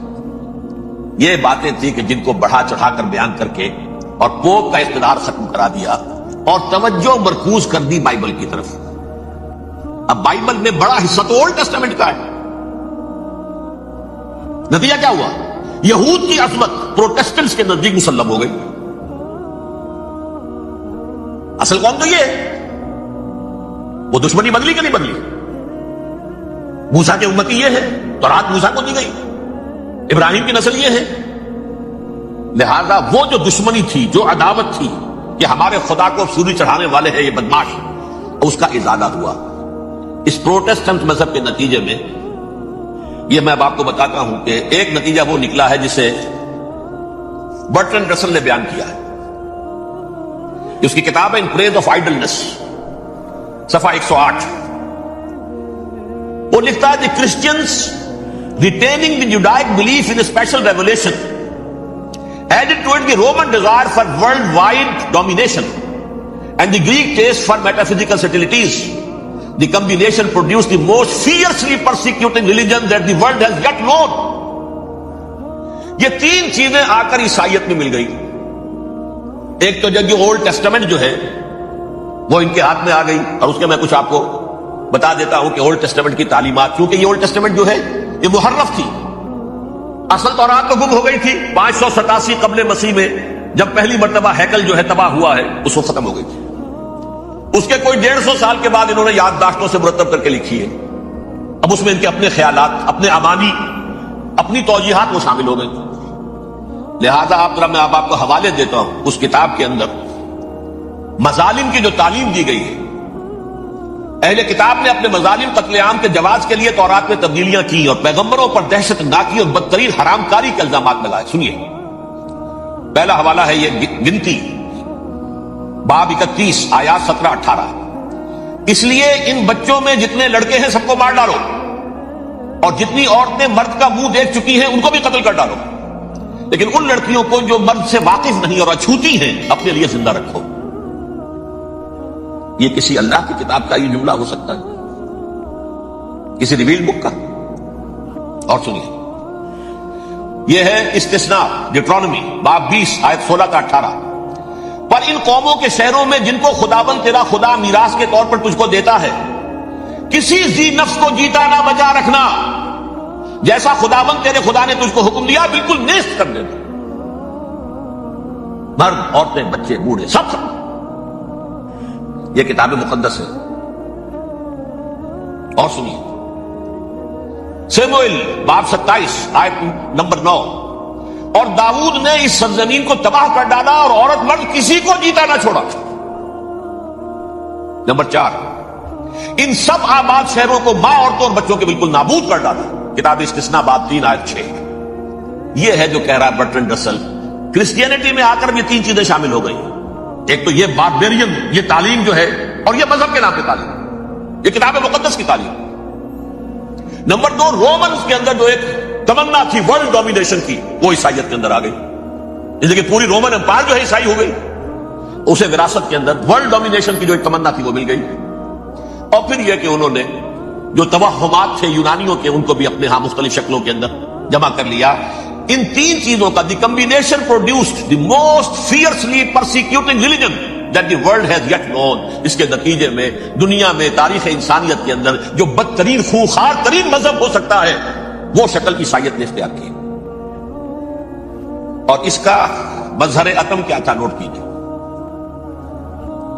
صلیبی جنگیں. ایک بات ٹائم ٹیبل کے اعتبار سے نوٹ کر لیجیے گا. فرسٹ ملینیم ختم ہوا، سیکنڈ شروع ہوا. ان کے 1000 سال ختم ہوئے تو 11ویں صدی میں سیکنڈ ملینیم شروع ہوا، تو پہلی صلیبی جنگیں ہوئی. لاکھوں مسلمان قتل ہوئے. صرف یروشلم کے اندر اتنا خون بہایا کہ خود ان کے ہسٹورینز لکھتے ہیں کہ جب ان صلیبیوں نے جب گھوڑوں کے ساتھ وہ چل رہے تھے گلیوں میں، تو ان کے گھوڑوں کے گھٹنوں تک خون کی ندی بہ رہی تھی. جہاں سے گزرے ختم کرتے چلے گئے، آبادیاں کی آبادیاں ختم. اگرچہ اس کروسیڈ میں گیہوں کے ساتھ گھن بھی پسا، یہودی بھی بہت مارے گئے. یہ فرانس سے، جرمنی سے جب یہ کروسیڈرز آ رہے تھے، 3000 میل کا سفر طے کر کے آئے تھے. سوچیے اسے. اربن ثانی پوپ جو تھا، آگ لگا دی تھی اس نے پورے یورپ کے اندر. شرم سے ڈوب مرو، تمہارے مقدس علاقے مسلمانوں کے ہاتھ میں. انفیڈلز، یہ کافر، یہ مرتد، یہ ملحد. مسیح جہاں پیدا ہوا، مسیح کو جہاں سولی دی گئی، وہ کہاں ہے؟ ان کے ہاتھ میں وہ آگ لگائی ہے، 3000 میل کا فاصلہ طے کر کے یہ نوٹ پائیں گے اور جو تباہی مچائی ہے تاریخ انسانی میں ایسی بربریت کی کوئی مثال. اور یہ ان کے اپنے ہسٹورینز لکھتے ہیں شرک کے بارے میں. ایسے محسوس ہوتا ہے جیسے ان کی گردنیں جھکی جا رہی لکھتے. اب آگے چلیے. یہ جو بغاوت ہوئی پوپ کے خلاف، اس میں نوٹ کیجئے تاریخی اعتبار سے سب سے پہلے بغاوت کرنے والا ملک انگلستان تھا. اس نے اپنا چرچ علیحدہ بنایا، چرچ آف انگلینڈ. پوپ سے رشتہ منقطع. The first Protestant kingdom in Europe was England. اسی سے رشتہ جوڑی West, white Anglo Saxon Protestants. ان میں اولیت کا شرف کسے حاصل ہے؟ برطانیہ شریف کو. یہاں پر انہوں نے اب ایک بہت بڑا جو کارنامہ کیا، پوپ کی گرفت کب ہوئی یورپ پر سے، پروٹیسٹنٹ مذہب کا فروغ ہوا، تو انہوں نے سود کی اجازت حاصل کر دی. جب تک پوپ کی حکومت تھی سود حرام تھا. نو ٹرانزیکشن، نہ انٹرسٹ نہ یوزلی، کچھ بھی نہیں. پروٹیسٹنٹس کے ذریعے سے سود کی اجازت حاصل کر لی. اس کے بعد بڑے بڑے بینک بنا کر بیٹھ گئے. House of Rothschilds, House of goldsmiths. یہ عمران خان صاحب کے خزن جو تھے گولڈ سمتھ، یہ بینکرز، بڑی بڑی فیملیز. ان لوگوں نے کیا کیا؟ اب ریشہ دوانیاں. یورپ میں مختلف ملکوں کے درمیان جنگیں کروائیں سازشوں کے ذریعے سے. وہی کلما اوقدوا نارا للحرب، جنگ کے لیے آگ بھڑکا دینا جو ان کا پرانا مشغلہ تھا. جنگیں کرواتے تھے. پھر فرانس کے بادشاہ کو بھی قرض چاہیے اسلحہ کے لیے، انگلستان کے بادشاہ کو بھی قرض چاہیے. ہاؤس آف روتھشائلڈز کا ایک نمائندہ وہاں بیٹھا ہے، یہاں بیٹھا ہے، اور منہ مانگے شرح پر سود کے اوپر قرض دے رہے ہیں. ان کو سب کو جو ہے ان کے سارے مالی مسائل کھینچ لیے، دولت پر قبضہ کر کے بیٹھ گئے. اور اس کا نتیجہ یہ نکلا چند 100 سالوں کے اندر کہ فرنگ کی رگے جاں بن جائے یہود میں. اس سودی نظام کے ذریعے سے دولت پر ان کا قبضہ. علامہ اقبال 1905 سے 1908 تک رہے تھے نا، لیکن یہ کہ ان کی نگاہ تھی ایسی. گاہ میری نگاہ تیز چیر گئی دلے وجود، گاہ الجھ کے رہ گئی میرے توہمات میں. اور انہوں نے دیکھا ہے کہ فرنگ کی رگے جہاں بن جائے یہود میں. ابھی ہٹلر کا تو وجود بھی نہیں تھا، بعد میں ہٹلر کو محسوس ہو گیا نا واقعتاً ہمارا اصل دشمن یہ یہودی ہے جو یہاں پر بیٹھا ہوا، جو ہمارا خون چوس رہا. آخر یوں ہی تو نہیں، دماغ اس کا ایسے تو خراب نہیں ہو گیا تھا. یہ قتل عام، یہ ہولوکاسٹ کس لیے؟ اس نے پہچان لیا اس لیے کہ وہ ویسٹ نہیں تھا. وائٹ اینگلو سیکسن پروٹیسٹنٹس، اصل جادو جو چلا وہ پر چلا. اور برطانیہ ان کا سب سے بڑا جو ہے وہ پشت پناہ، مددگار، حامی. اس کے ساتھ ساتھ انہوں نے کوشش کی، یہ ترک خلفاء بیچارے، مرد بیمار تو بن چکا تھا یورپ کے اندر، زوال سے دوچار ہو چکی تھی ترکی خلافت. انہوں نے بھی محل بنائے تھے. آج تجھ کو بتاتا ہوں تقدیر امم کیا ہے، شمشیر و ثنا اول، طاؤس و رباب آخر. بڑے بڑے قرضے لے کر محل بنے تھے یہ، جو آج جا کر آپ استنبول میں دیکھ لیجئے، قرضوں کے اندر بندھے ہوئے. لیکن یہ کہ کم سے کم یہ ضرور کیا کہ بڑی سے بڑی رشوت انہیں یہودیوں نے پیش کی کہ کسی طرح ہمیں فلسطین میں آباد ہونے کی اجازت دے دو. لیکن this goes to their credit, انہوں نے کہا نہیں، یہ معاہدہ جو عمر نے کیا تھا رضی اللہ تعالی عنہ، اس کو میں نہیں بدل سکتا. تم جاؤ، جا کے زیارت کرو، آ جاؤ، تم وہاں آباد نہیں ہو سکتے کیونکہ ترکی کا زیر زندگی تھا نا علاقہ. سلطنت عثمانیہ میں شامل تھا پورا ویسٹ ایشیا، پورا ایسٹ یورپ، پورا شمالی افریقہ. 3 بر اعظموں پر پھیلی ہوئی تھی سلطنت عثمانیہ، خلافت عثمانیہ. 400 برس تک خلافت ان کے ہاں رہی ہے. انہوں نے نہیں مانا. نتیجہ کیا نکلا؟ انہوں نے اس خلافت کے نظام کو ختم کرنے کے لیے سازش شروع کی. اس سازش کا نتیجہ تھا، اس کو دیکھ کر بھانپ کر ہندوستان میں تحریک خلافت چلی ہے. بولی اماں محمد علی کی جان بیٹا خلافت پر دے دو، ساتھوں تیرے شوکت علی بھی جان بیٹا خلافت پر دے دو. تحریک چلی، ابھی ختم نہیں ہوئی تھی خلافت، لیکن نظر آ گیا. بڑا پیارا واقعہ ایک صاحب نے سنایا ہے کہ جب شیخ الہند جو ہے اسیر تھے مالٹا میں، یہ 1915 سے 1920 تک رہے، تو وہاں جو تھا مالٹا کا جو کیمپ تھا جس میں کہ یہ اسیر تھے، اس کا کمانڈانٹ جو تھا انگریز، انہوں نے دیکھ لیا تھا یہ بہت فرشتہ خصلت انسان ہے، نورانی شکل ہے، تو وہ اچھا میل ملاپ تھا. ایک روز کہا حضرت شیخ الہند نے کہ آپ لوگ ہماری خلافت کے پیچھے کیوں پڑے ہوئے ہیں؟ وہ تو ایک مردہ شے ہے، اس میں کوئی جان تو ہے نہیں، کوئی طاقت نہیں ہے، پھر بھی آپ ہماری ایک نشانی ہے، اسے کیوں آپ جو ہے برباد کرنے پر تلے ہو؟ اس نے کہا اتنے بھولے نہ بنی حضرت، ہمیں معلوم ہے اس نیم مردہ خلافت میں بھی طاقت اتنی ہے کہ اگر جہاد کا فتویٰ اس نے دے دیا تو انڈونیشیا سے موریتانیہ تک مسلمان کفن سر سے باندھ کے نکل آئے گا، یہ ہمیں معلوم ہے، لہذا ہم نے ختم کرنا ہی کرنا۔ اور ختم کس سے کرایا؟ ایک فری میسن مصطفیٰ کمال پاشا، چاک کر دی ترک ناداں نے خلافت کی قبا، سادگی اپنوں کی دیکھ اوروں کی عیاری بھی دیکھ۔ عیاری کس کی تھی؟ یہود کی، اور ان کے اعلی کار برطانیہ۔ ابھی خلافت ختم بھی نہیں ہوئی تھی، برطانیہ کے ذریعے سے 1917 میں بالفور ڈکلیریشن کے ذریعے سے حق حاصل کر لیا کہ ہاں جا کر یہ آباد بھی ہو سکتے ہیں، چونکہ دوسری جنگ عظیم میں سلطنت عثمانیہ ختم ہو گئی تھی، خلافت نام کی تھی، سلطنت تو ختم ہو گئی، ترکی رہ گیا تھا صرف، اور جنرل ایلنبی کی فوجیں داخل ہو چکی تھی یروشلم میں، یروشلم پر قبضہ برطانیہ کا ہو چکا تھا، اور قبضہ دلوانے والے برطانیہ کو ہمارے ہندوستان کے مسلمان فوجی بھی تھے، اربوں نے بغاوت کی ترکوں کے خلاف، اور انگریزوں کی فوج میں ہمارے ہندوستان کے مسلمان سپاہی بھی تھے۔ بہرحال اب چونکہ ان کے پاس آ گیا، برطانیہ نے اعلان کر دیا، بالفور ان کا وزیر خارجہ، Jews have a right to settle in Palestine, وہ جائیں آباد ہو سکتے، یہ 1917 کا اعلان ہے۔ اس کے بعد جو کچھ انہوں نے طریقے برتے ہیں، اس میں دھن دھوس دھاندلی دھوکہ ہر چیز، مثلا دھن گئے جناب یہ آپ مکان بیچیں گے، اچھا یہ لے لیجیے، آپ کیا مانگتے ہیں؟ 10 لاکھ، میں 11 لاکھ دیتا ہوں لیکن کل ہی نکل جائے۔ پیسے کی کمی تھی نہیں، پورا یورپ کا سرمایہ ان کے پاس، بینکرز کے پاس، زائنسٹ موومنٹ اصل میں بینکرز کی موومنٹ تھی۔ 1897 میں جمع ہو کر انہوں نے جو پروٹوکول بنائے تھے وہ کون تھے؟ سب کے سب بینکرز تھے، دولت کی کمی نہیں تھی۔ تم 10 کی بجائے 11 لوگ نکل جاؤ، یہ کھیت بیچتے ہو کتنے کا؟ بھائی 12 کا، ہم 13 دیتے ہیں بھائی، جلدی سے نکل۔ یہ بھی کیا، دھن کے ذریعے سے ڈسپلیس کیا، جہاں زور چلا نکال دیا۔ اور اس کے بعد پھر جب سن 48 میں اسرائیلی ریاست قائم ہو گئی، اب اسرائیلی جو ہے عدالتوں میں استغاثے دائر کرنے شروع، یہ فلاں مکان میرے پرانے پکڑ دادا سگڑ دادا کا تھا 2000 سال پہلے، اس کے اوپر یہ قبضہ کر کے بیٹھے ہوئے، یہ میرے پاس دستاویزات ہیں، اچھا ٹھیک ہے آپ نکل جائیں، یہ مکان ان کا ہے۔ اس طریقے سے انہوں نے بے دخل کیا فلسطینیوں کو، اور خود وہاں پر قدم جما کر مضبوط سے بیٹھے۔ یہ ہے کہ جو مغربی اقوام نے کیا ہے، اس میں سیکنڈ جو ہے رول پلے کیا ہے امریکہ نے، ویسٹ جو ہے اس کا نمبر 2 امریکہ تھا، اب نمبر 1 امریکہ ہے، اب برطانیہ کی کوئی حیثیت ہی اب نہیں ہے، لیکن سب سے بڑا وکیل جو ہے وہ وہی ہے اب بھی۔ لیکن ظاہر بات ہے کہ west white Anglo Saxon Protestants کا امام اس وقت جو ہے وہ برطانیہ، یو ایس اے۔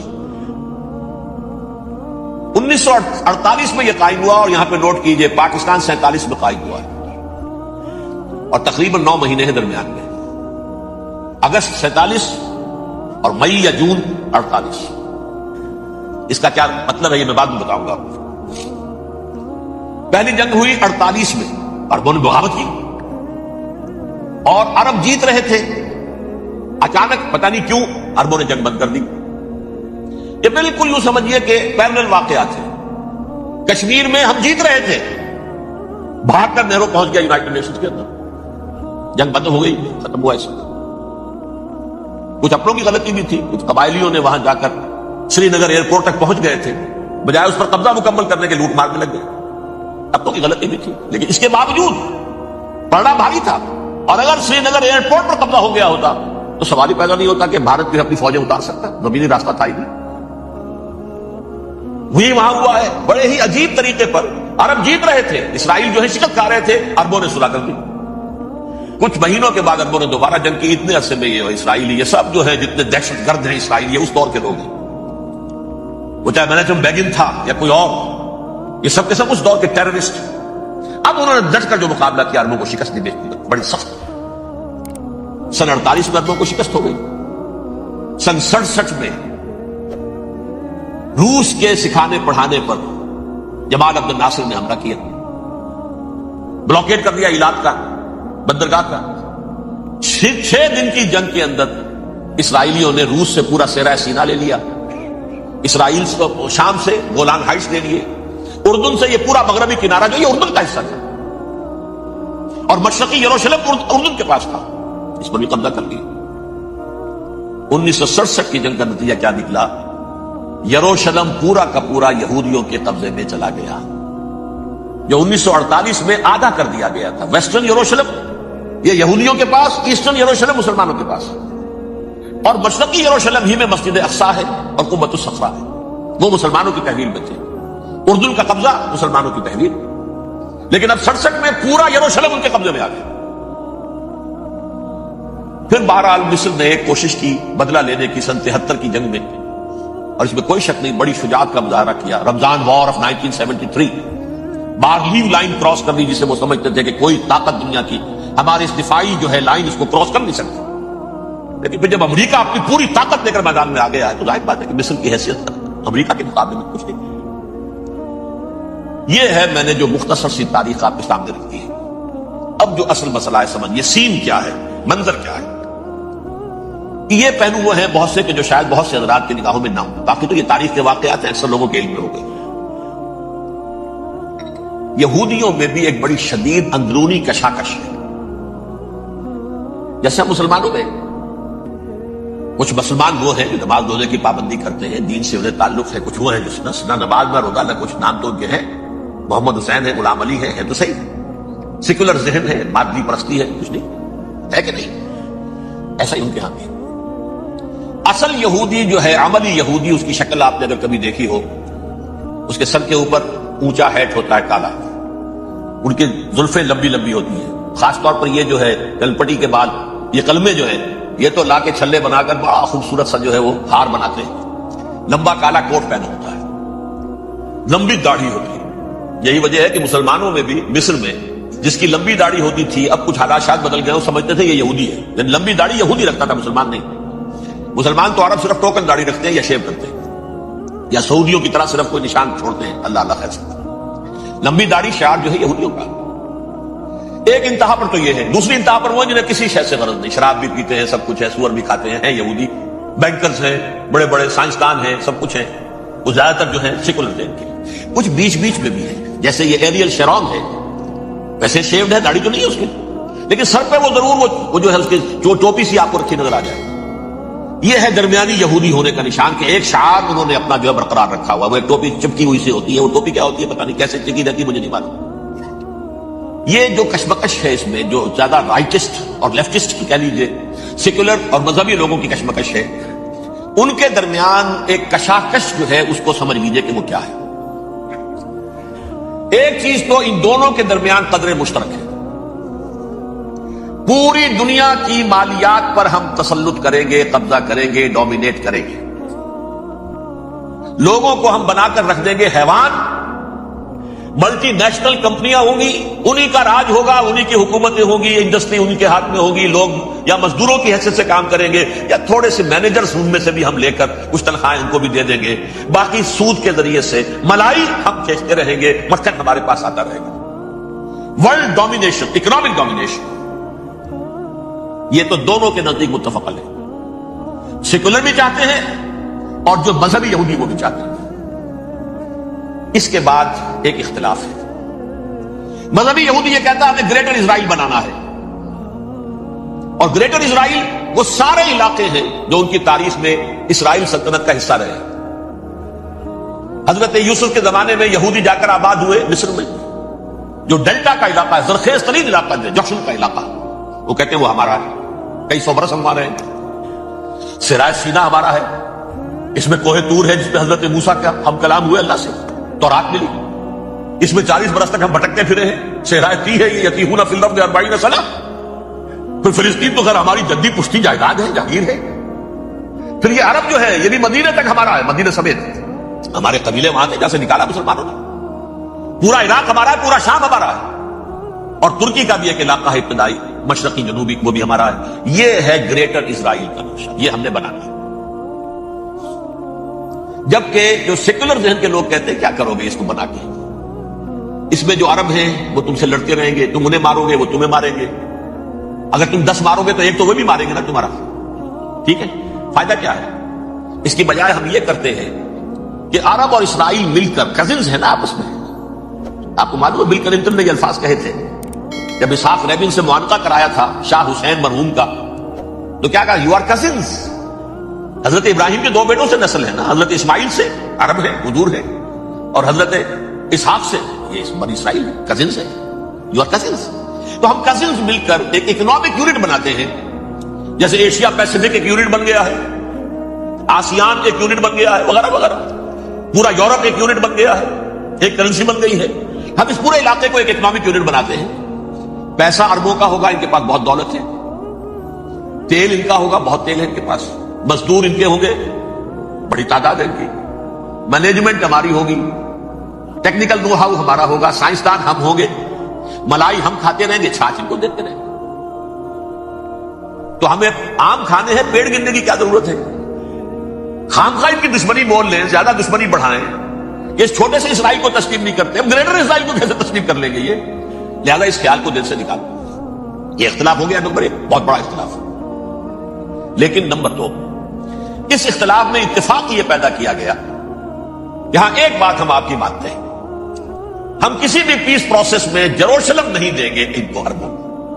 یہ انڈیوائیڈڈ دارالخلافہ رہے گا اسرائیل. اور نمبر 2، مسجد اقصی اور قبۃ الصخرہ کو گرا کر 3rd ٹیمپل بنائیں گے. یہ مذہبی یہودیوں کو اتنی رشوت اگر وہ نہ دے تو وہ ان کے ساتھ کام کرنے کو تیار ہی نہیں ہے.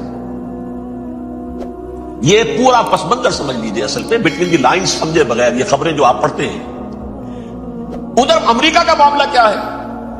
ایک طرف وہ پشت پناہ ہے، حمایتی ہے، پروٹیکٹر ہے، محافظ ہے اسرائیل کا. اسرائیل امریکہ ہی کی آؤٹ پوسٹ سمجھ لیجیے، اسی کی ایک ریاست سمجھ لیجیے. لیکن اس کے ساتھ ہی وہ اپنی جو دنیاوی عالمی مصلحتیں ہیں، اتنی بڑی قوم عرب کی جو ہے اسے بھی دشمن کو نہیں بنانا چاہتا.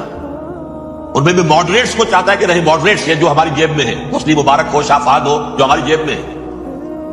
ورنہ یہ کہ وہاں پر اگر زیادہ ریڈیکل لوگ آ گئے تو ہمارا ویسے ہی بیڑا غرق ہوگا.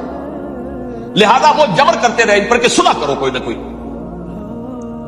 یہ صلح کے لیے دباؤ امریکہ کا ہے، اسرائیل نہیں چاہتا صلح، دباؤ ہے امریکہ کا. اب میں آپ کو یاد دلاتا ہوں، خلیج کی جنگ ختم ہوئی، بش یہ باپ اس کا جو اب ہے بش، اس کا بڑا بش جو سینئر، اس کی پاپولیرٹی ریشو جو ہے 89% تھی اس وقت امریکہ کے اندر. انہوں نے اتنی بڑی جنگ فتح کی تھی اور چند امریکی مرے صرف. لیکن اس نے ایک موقف اختیار کیا یہود کے خلاف. $10 بلین منظور ہو چکے تھے اسرائیل کو دیے جانے تھے نئے سیٹلمنٹس بنانے کے لیے اسرائیل. انہوں نے کہا یہ رقم میں ایشو نہیں کروں گا جب تک پیس پروسیس شروع نہیں کرتے. یہ دباؤ تھا جس کے آگے گھٹنے ٹیکنے پڑے $10 بلین کے لیے. لیکن اس کا بدلہ یہ چکایا کہ الیکشن میں ہرا دیا اسے. حالانکہ وہ ہیرو، فاتح، خلیج کی جنگ کا فاتح، 89% ریٹنگ، الیکشن میں 0. دباؤ تھا. اسی طرح بل کلنٹن کا دباؤ رہا، کسی طرح صلح کرو، کسی طرح صلح کرو، کسی طرح صلح کرو.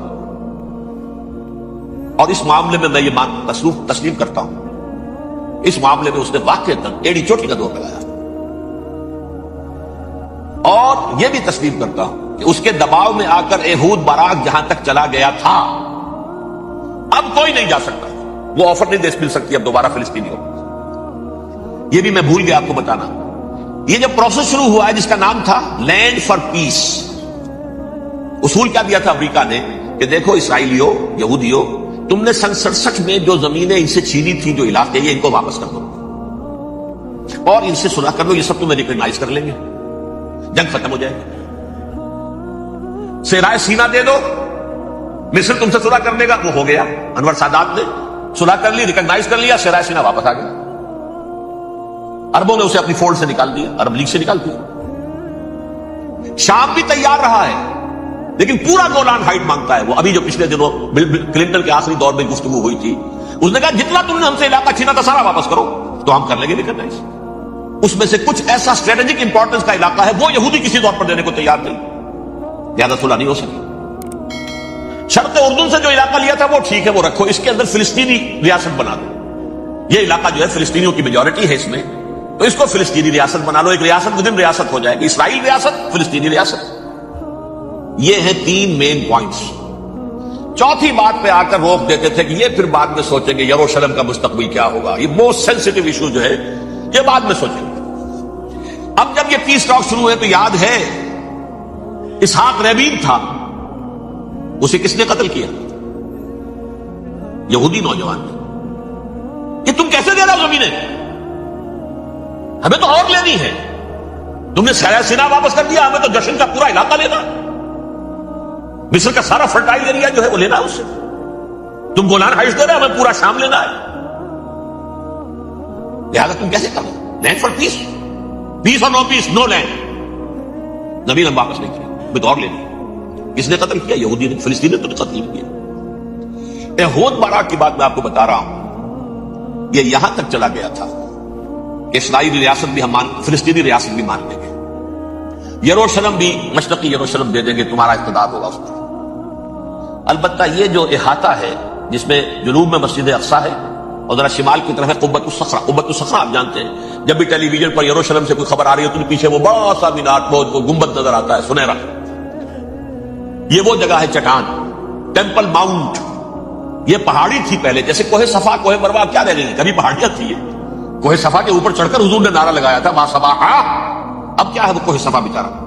وہ تو ایک چھوٹی سی علامت ہے، کوئی پہاڑیاں سے دکھائی دیتی ہے، اس کے اوپر بھی گنبد ہے. اسی طرح ٹیمپل ماؤنٹ ہے وہ جہاں پر کہ ہیکل سلیمانی تھا، اور وہ گرا دیا تھا رومیوں نے. مسلمانوں نے تو نہیں گرایا، لیکن پھر حضور کو معراج وہاں سے ہوا تو عبد الملک بن مروان نے وہاں پر یہ بہت بڑا گنبد بنا دیا. یہ قبۃ الصخرہ ہے. وہ مسجد اقصی نہیں ہے، مسجد اقصی اس کے علاوہ ہے، وہ جنوبی علاقے میں ایک ریکٹینگولر احاطہ ہے بہت بڑا، جس کے جنوبی علاقے کے اندر مسجد اقصی ہے، اور یہ اس کے شمالی حصے. احود براق نے یہاں تک آفر کر دی تھی کہ مسجد اقصی تو اپنے پاس رکھ لو، لیکن یہ ٹیمپل جو ہے، یہ ٹیمپل ماؤنٹ، یہ قبۃ الصخرہ نہیں.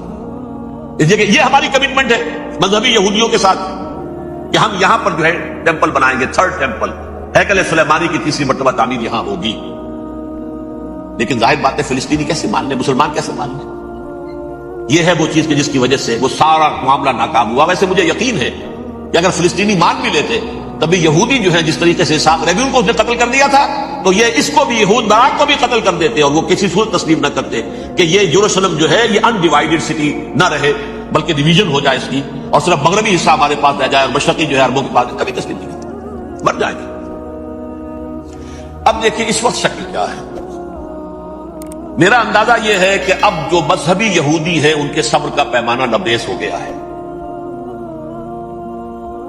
اور اب ایک مڈ وے آدمی اس وقت وہاں پر آ گیا ہے، ٹوپی والا. اگرچہ وہ پریکٹسنگ یہودی اس طرح کا نہیں ہے، داڑھی والا نہیں ہے، زلفوں والا نہیں ہے وہی کوٹ پینٹ والا، لیکن یہ کہ اوپر رکھتا ہے وہ ٹوپی.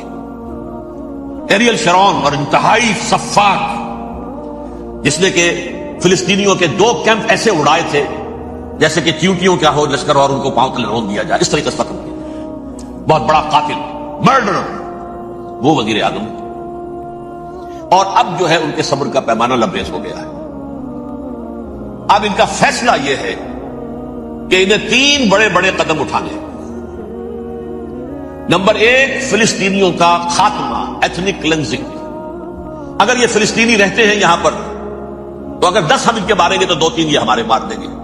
تو اسرائیلی کی جان تو بہت قیمتی ہے، یہ تو خیر 1000 بھی مر جائے تو کوئی بات نہیں. یہ تو کیڑے مکوڑے ہیں، جینٹائلز ہیں، گوئمز ہیں، یہودی وہ مر جائے.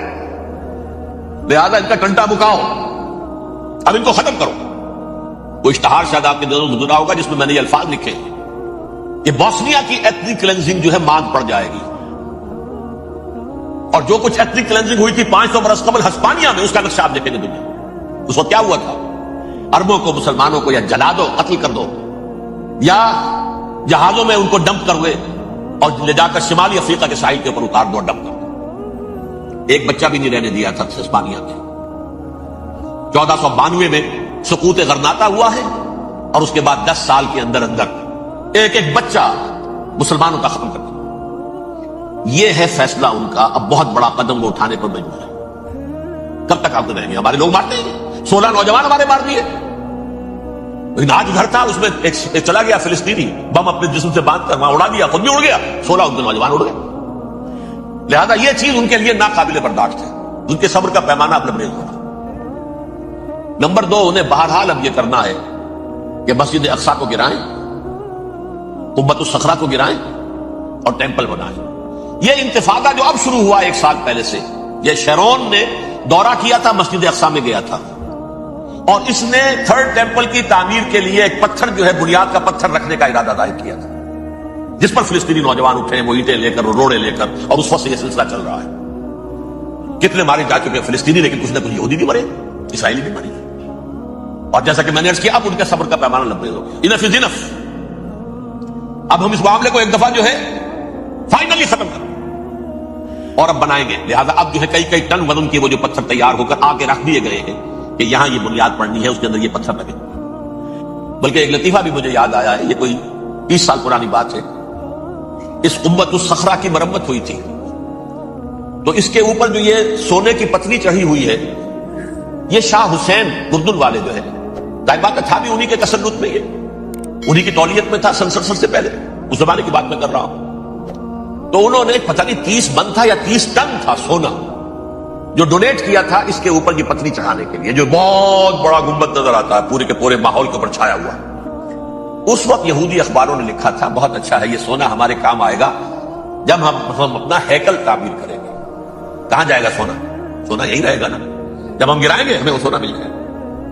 اب وہ اس پر آ گیا, مزید دیر نہیں کر سکتا. تو آپ نوٹ کیجئے, number 1, ethnic cleansing of Palestinians in Israel. Number 2, demolition of the Aska box and the Qubbat al-Sakhra. Number 3, امریکہ کو الٹیمیٹم, تم اب اپنے ٹانگ درمیان میں مت اڑاؤ, اور اس کے لیے دھمکی, اگر تم نے ہمارے معاملے میں رکاوٹ ڈالی تمہاری اینٹ سے اینٹ بجا دیں. نیتن یاہو نے یہ کہا تھا, میں واشنگٹن میں آگ لگا دوں گا. یہ انہوں نے امریکہ میں عظیم ترین دہشت گردی کر کے امریکہ کی ایڈمنسٹریشن کو, انتظامیہ کو یہ دھمکی دے دی ہے کہ باز آ جاؤ. چنانچہ میں یہ بات کہہ کے پرسوں جمعے میں اپنی مسجد سے, مسجد دارالسلام سے نکلا, شام کو, اسی شام کو میں نے ایریل شیرون کی تقریر سن لی T V per. It is not acceptable. Don't appease the Arabs at our expense. We are not going to become Czechoslovakia. We have to depend on ourselves only and rely on ourselves only. کیا مطلب ہے اس کا؟ کس کو سنا رہا ہے؟ امریکہ بہادر, ہم تمہارے محتاج نہیں ہیں, ہم تمہارے ٹکڑے اڑا دیں گے, تیسرے کر دیں گے تمہارے, تم بیچ میں آؤ تو صحیح. اور دیکھ لو, ایک نشانی ہم تمہیں دکھا دیتے ہیں.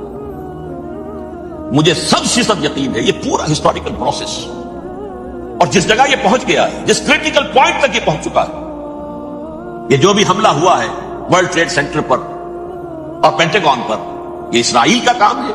اسرائیل سے کم تر کسی ادارے کے لیے ممکن ہی نہیں, اس لیے کہ اسرائیل کے ایجنٹ امریکہ کے پورے نظام کے اندر جو ہے گھسے ہوئے موجود ہر جگہ پر. جیسے سرطان کا پھوڑا ہوتا ہے پورے جسم میں وہ اپنی جڑیں جما دیتا ہے, ایسا ہے. پوری ایڈمنسٹریشن, پوری اکانومی, تمام ذرائع ابلاغ, پرنٹڈ میٹر ہو یا یہ کہ الیکٹرانک میڈیا, سب ان کے قبضے میں. ڈیفنس کا سارا معاملہ ان کے قبضے میں. کوئی اور طاقت یہ کر ہی نہیں سکتی. امریکہ, اس کے سیکیورٹی کے معاملات تحدر. ایک گزارش ہے, اگر آپ ہمارے چینل پر نئے ہیں تو سبسکرائب ضرور کریں, اور ڈاکٹر اسرار احمد رحمت اللہ علیہ کے لیے سورہ فاتحہ پڑھ کر کامنٹ میں آمین لکھنا نہ بھولیں. شکریہ. دائرہ اندر دائرہ, اس دائرے تک 100 میل تک کوئی جہاز آ جائے گا اگر کہیں, جو کہ ان آئیڈینٹیفائی ہو تو یہ ہو جائے گا, اس سے آگے آگے تو یہ ہو جائے گا, اس سے آگے, اور وہ آ رہا ہے, چلا آ رہا ہے, پینٹاگون پر آ گیا ہے, اور 1 گھنٹے بعد آیا ہے.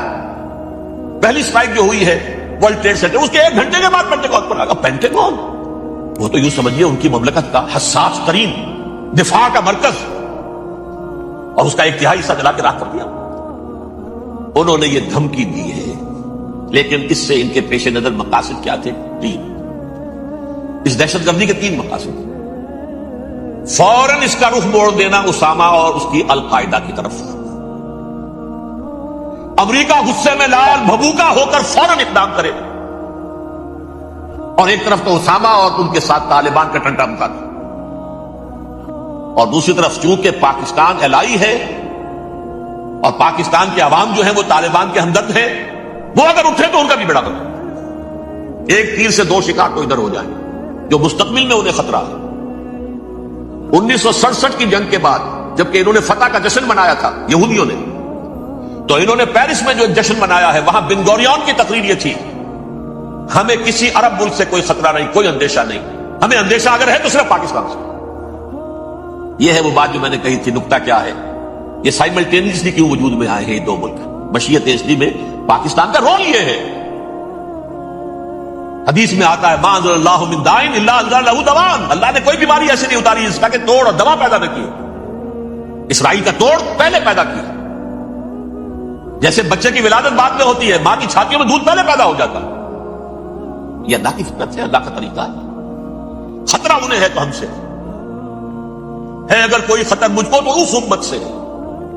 اس کی خاکستر میں ہے اب تک شرارے آلو. یہاں کی عوام، حکومت تو ٹھیک ہے ہماری جیب میں آ گئی، عوام کے اندر ہے. یہ بھڑک سکتی ہے چنگاری. یہی وجہ ہے بار بار ان کا کہ ہم زیادہ دباؤ نہیں ڈالنا چاہتے پاکستان پر. ہمارا بہت بڑا الہی ہے، ہم بہت پیسے بھی دے دیں گے، یہ بھی کر دیں گے، وہ بھی کر دیں گے، لیکن ہم زیادہ دباؤ نہیں ڈالنا چاہتے. ڈیسٹیبلائز نہ ہو جائے، یہاں کے عوام کہیں کھڑے نہ ہو جائے. لہٰذا حملہ یہاں سے نہیں، وہ ازبکستان سے کرانے کی باتیں ہو رہی.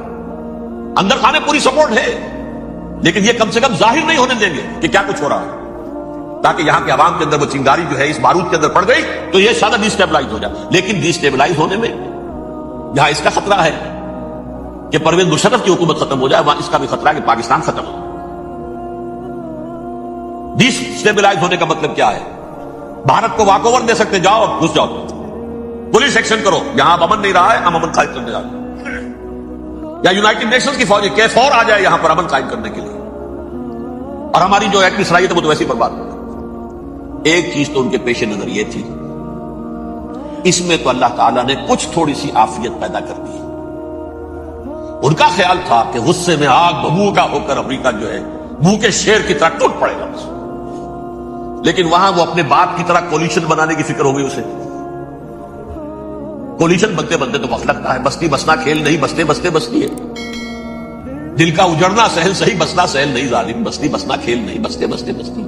کولیشن بناتے بناتے نیٹو بھی پھدکنے لگا تھا کہ ہمارے پاس انہوں نے کچھ ثبوت دیا ہی نہیں ابھی تک. کوئی کسی نے کچھ اور کہا، سعودی عرب نے بھی کہہ دیا ہمارے اڈوں سے آپ جہاز اڑا کر حملہ نہیں کریں گے وغیرہ وغیرہ. اس چکر میں تو وقت نکل گیا اور روس نے فوراً ہی ان پر عیاں ہو گیا یہ تو ہمارے ساتھ کیا ہی اسرائیل نے ہے. لیکن یہ بات لیک نہیں کرنا چاہتے. میں نے خود سنا اور بھی بہت لوگوں سے کہا کہ یہ باقاعدہ اسٹیٹ ڈپارٹمنٹ کی طرف سے ٹی وی پر، CNN پر، BBC پر یہ اعلان آیا کہ یہ جو انویسٹیگیشنز ہو رہی ہیں اس حادثے کی تحقیقات کی، اس کی معلومات لیک کیوں ہو رہی ہیں؟ لیک نہیں ہونی چاہیے. کیوں؟ اسامہ کے خلاف اگر کوئی ثبوت ہے لیک ہو جائے 1000 مرتبہ، کس کو نقصان ہے؟ یہ کون سا تھا، کون سا لیکیج ہے جسے روکنا مقصود ہے؟ وہ تو ہمارا متمنا ہے، ہمارا بیٹا ہے، وہ کر رہا ہے. اس گھر کو آگ لگ گئی گھر کے چراغ سے. But they have given a message to the United States of America, ہمارے راستے میں اب مت آنا، ہم پر دباؤ نہ ڈالنا. Don't appease the Arabs at our expense. یہ الفاظ ہیں شیرون کے. ان کی خوشامد، ان کو خوش کرنا، ان کو پسند کرنا، ان کو راضی کرنا ہماری بات پر. جیسے سلوواکیہ کے اوپر قبضہ جو ہے جرمنی کا ہٹلر کا تسلیم کر کے تم نے اس کو بڑھاوا دے دیا تھا اس وقت، ایسے ہی تم چاہتے ہو ہمیں بھی سلوواکیہ بنا دینا، اب نہیں بنے. یہ ہے اصل میں صورتحال. جیسا کہ میں نے عرض کیا افغانستان پر اب یہ جیسے کھسیانی بلی ہوتی ہے، کھمبا نوشتی کریں گے تو صحیح حملہ. لیکن اتنی تیاری پوری دنیا کے اندر کر کے کچھ نہ کچھ تو کریں گے، کچھ نہ کچھ تو کارکردگی دکھائیں گے. اصل میں وہ زور شور اب ان میں نہیں ہے افغانستان کے بارے میں، بلکہ تاریخ میں ایک مرتبہ پھر وہی بات ہو گئی ہے. کلما اوقدوا نارا للحرب اطفاها اللہ. اللہ تعالیٰ نے کم سے کم اس کی تندی کو کم کر دیا. اس آگ کی بھڑک اور تندی جو ہے انشاءاللہ کم ہو جائے. البتہ افغانستان میں کیا ہوگا یہ میں نہیں کہہ سکتا. ان ادری قریب بعید ما توعدون، جیسے کہ قرآن مجید میں حضور سے کہلوایا گیا، میں یہ نہیں جانتا جس چیز کا وعدہ تم سے کیا جا رہا ہے وہ قریب ہے یا دور ہے، میں نہیں جانتا. وَإِنْ أَدْرِي لَعَلَّهُ فِتْنَةٌ لَكُمْ وَمَتَاعٌ إِلَىٰ حِينٍ. میں نہیں جانتا، ہو سکتا ہے ابھی اللہ تعالیٰ تمہیں کوئی مہلت دے اور کچھ وقت کے لیے تمہاری رسی دراز کر دے اور ابھی عذاب کو ٹال دے. جب حضور سے یہ کہلوایا جا رہا ہے ان ادری، یہاں تک بھی کہلوا دیا گیا وَمَا أَدْرِي مَا يُفْعَلُ بِي وَمَا بِكُمْ. مجھے نہیں معلوم میرے ساتھ کیا کیا جائے گا، تمہارے ساتھ کیا کیا جائے گا. بہرحال کون دعوے سے کہہ سکتا ہے کہ یہ ہوگا؟ تباہی بھی آ سکتی ہے، کوئی بڑا سیٹ بیک بھی آ سکتا ہے، اپس اینڈ ڈاؤنز ہوتے ہیں. احیاء اسلام کا پروسیس چل رہا ہے، لیکن احیاء پروسیس میں حضور کے زمانے میں بھی غزوہ بدر میں ایک دفعہ گراف جو ہے چلا گیا تھا آسمان پر، تو غزوہ احد میں وہ بہت نیچے بھی تو آ گیا تھا. مسلمانوں کے حوصلے پست بھی ہو گئے تھے نا. وَلَا تَهِنُوا وَلَا تَحْزَنُوا وَأَنْتُمُ الْأَعْلَوْنَ إِن كُنتُم مُؤْمِنِينَ. یہ تشفی دینی پڑی تھی نا، گھبراؤ نہیں، ڈرو نہیں. ان یمسسکم قرح فقد مس القوم قرح مثلہ، اگر تمہیں کوئی چرکا لگا ہے تو تمہارے دشمنوں کو اس سے بڑا چرکا لگ چکا ہے 1 سال پہلے. انہوں تو ہمت نہیں چھوڑی، 1 سال کے بعد دوبارہ ہو گئے حملہ آور تم پر، تم کیوں دل چھوڑتے ہو؟ تو وہ سیٹ بیک آ سکتا ہے، اور یہ بھی ہو سکتا ہے، اور اللہ کرے کہ ہو جائے، وہ واقعہ فیل بھی پیدا ہو سکتا ہے دوبارہ. اللہ تعالیٰ چڑیوں کے ذریعے سے اور ان کی چونچوں اور ان کے پنجوں کی کنکریوں کے ذریعے سے ہاتھی والوں کو برباد کر سکتا ہے. الم تر کیف فعل ربک باصحاب الفیل الم یجعل کیدہم فی تضلیل وارسل علیہم طیرا ابابیل ترمیہم بحجارۃ من سجیل فجعلہم کعصف مأکول. کھایا ہوا بھوسا دگالی کر کے جب نکلتا ہے جیسے ہوتے ہیں، ایسا پورا لشکر کر دیا گیا. اللہ تعالیٰ کر سکتا ہے، کوئی مشکل نہیں. وہ علی کل شیء قدیر، اسے ہر شے کی قدرت حاصل ہے. لیکن اصل بات جو ہے میں آپ کو بتانا چاہتا ہوں، یہ ہے سائیڈ ایشو. اصل ایشو ہے فلسطین کا جو شروع ہونے والا ہے. بھٹی دہکے گی وہاں. ظاہر بات ہے کہ اگر کوئی بہت بڑا اقدام ہو جاتا ہے فلسطینیوں کے خلاف، اور اگر واقعتاً مسجد اقصی اور مسجد قبۃ الصخرہ گرا دیے جاتے ہیں، تو طوفان اٹھے گا عالم عرب میں. یہ حسنی مبارک ہو یا شاہ خالد ہو یا کوئی اور، یہ نہیں روک سکتے اس طوفان کو. نوجوان خون اٹھے گا، غیرت اور جو بھی حقیقت ہے. مسلمان ان پڑھ سے ان پڑھ اور بالکل بے دین، وہ بھی مسجد کی حرمت پر کٹ مرنے کو تیار ہو جاتے ہیں. مسجد تو بنا دی شب بھر میں ایمان کی حرارت والوں نے، من اپنا پرانا پاپی ہے، برسوں میں نماز ہی بنا سکتا. وہ چاہے کانپور کی مسجد سے مسلمانوں نے جانے دی، چاہے وہ شہید گنج کی مسجد تھی مسلمانوں نے جانے دی، چاہے نماز نہ پڑھتے ہو. لیکن یہ جو حرمت اور یہ جو حمیت، یہ غیرت ہے، اس سے جو طوفان اٹھے گا یہ ہوگا اس ملحمۃ العظما، اس کی طرف پیش رفت ہو رہی. کتاب الملاحم سے احادیث کے حوالے سے کہ جن جنگوں کا حوالہ دیا حضور نے، پیشن گوئی کی ہے، اس کا نقطہ آغاز تھا خلیج کی جنگ. صدام حسین نے اسے کہا تھا یہ مدر آف وارز ہے، ام المحارب، یہ ایک جنگ نہیں ہے. اس کا نقشہ بھی حدیث میں موجود تھا، پیشن گوئی موجود تھی، اس وقت بھی ہم نے شائع کی تھی. لیکن اس میں جو جنگ اب ہونے والی وہ الملحمۃ العظما. ملحمہ کسے کہتے ہیں؟ لحم گوشت کو کہتے ہیں، اور قصائی کی دکان کو عربی میں ملحم کہتے ہیں، جہاں گوشت کے ٹکڑے کیے جاتے ہیں. آج کل مشینوں سے ہوتے ہیں، اب جو ہے وہ ہاتھ سے چھریوں سے نہیں ہوتے، لیکن ٹکڑے ہو رہے ہوتے ہیں، جسموں کے چیتڑے اڑ رہے ہوتے ہیں. ملحمہ، یہی لفظ استعمال کیا تھا حضرت سعد ابن عبادہ نے رضی اللہ تعالی عنہ یوم فتح مکہ. ان کے دل میں تھا کہ اب ہم انتقام لیں گے ان عربوں سے، ان قریش سے. الیوم یوم الملحمہ، الیوم یوم الملحمہ، یہ کہتے ہوئے جا رہے تھے. ایک خاص کیفیت، آج ہے گوشت کے ٹکڑے اڑانے کا دن. حضور سے کہا کسی نے جا کر کے صاحب تو یہ کہہ رہے ہیں الیوم یوم الملحمہ، الیوم یوم الملحمہ. حضور نے فرمایا نہیں، ان سے کہو جا کر الیوم یوم المرحمہ، الیوم یوم المرحمہ، آج رحمت کا دن ہے، آج تو میں ان سب کو معاف کروں گا. لا تثریب علیکم اليوم، میں تم سے وہی بات کہہ رہا ہوں جو میرے بھائی یوسف نے کہی تھی اپنے بھائیوں سے.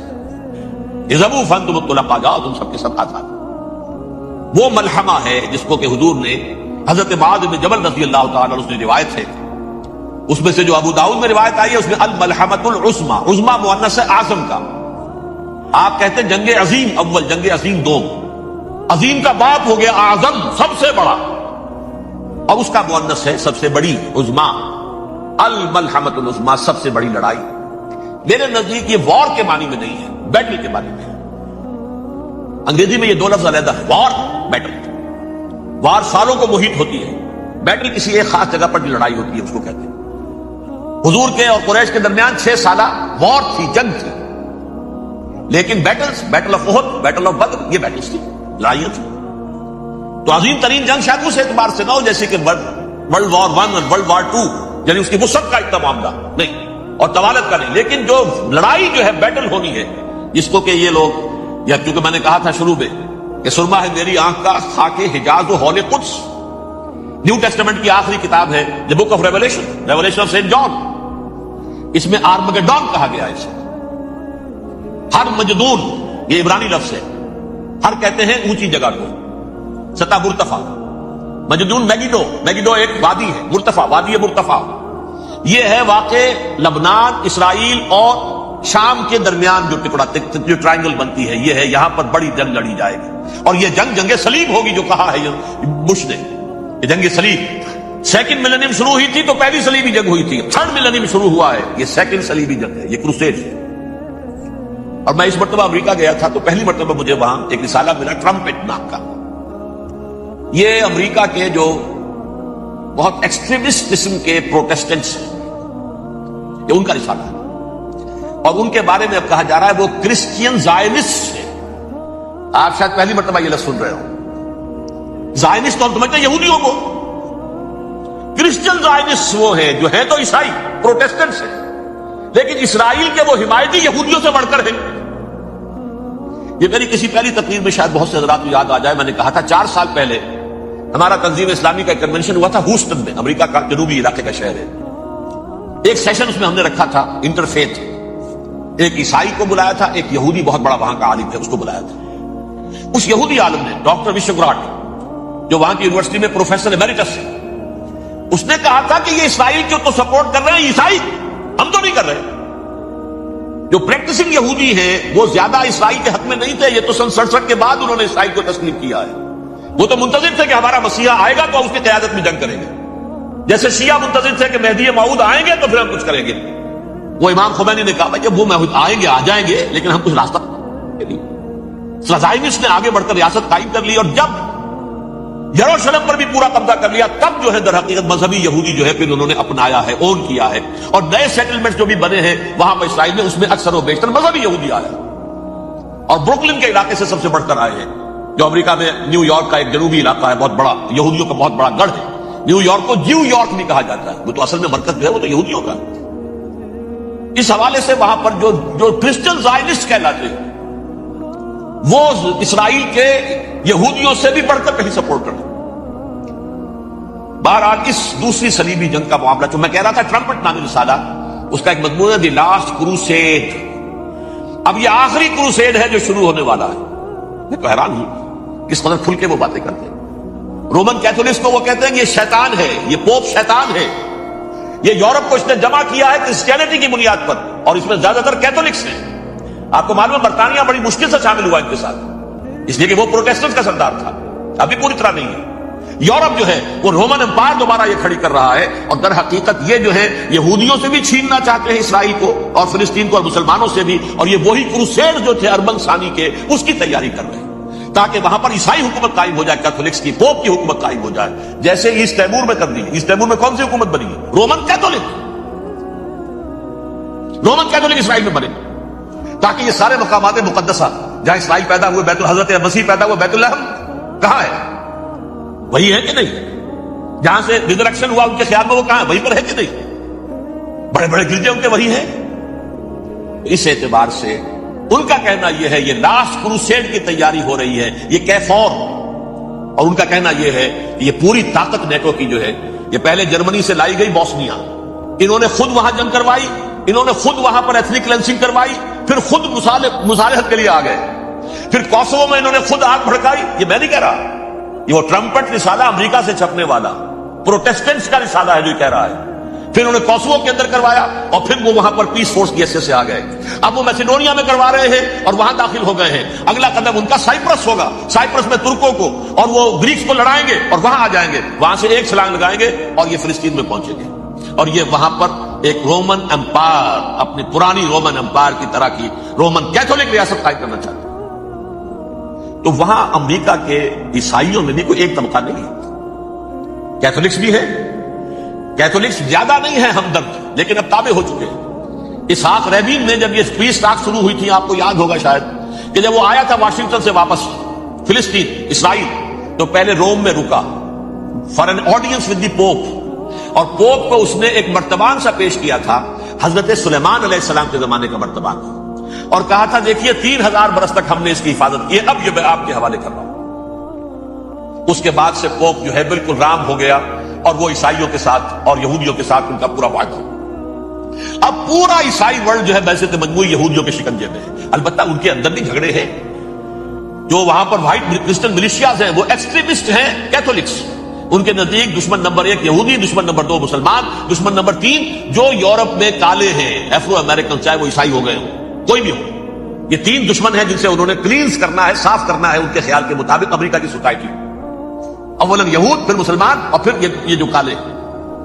لیکن دوسری طرف پروٹیسٹنٹس کے اندر ایکسٹریمسٹ وہ ہیں جنہیں کہا جا رہا ہے یہ کرسچین زائنسٹ ہیں، یہ اسرائیل سے بڑھ کر سپورٹرز ہیں. بہرحال یہ اب جنگ ہوگی، اس کا نتیجہ کیا نکلے گا یہ تو اللہ ہی جانتا ہے. اب میں آخری بات کی طرف آ رہا ہوں. آخری نتیجہ تو جو بھی کچھ اپس اینڈ ڈاؤنز آئیں گے تلک الایام نداولها بین الناس.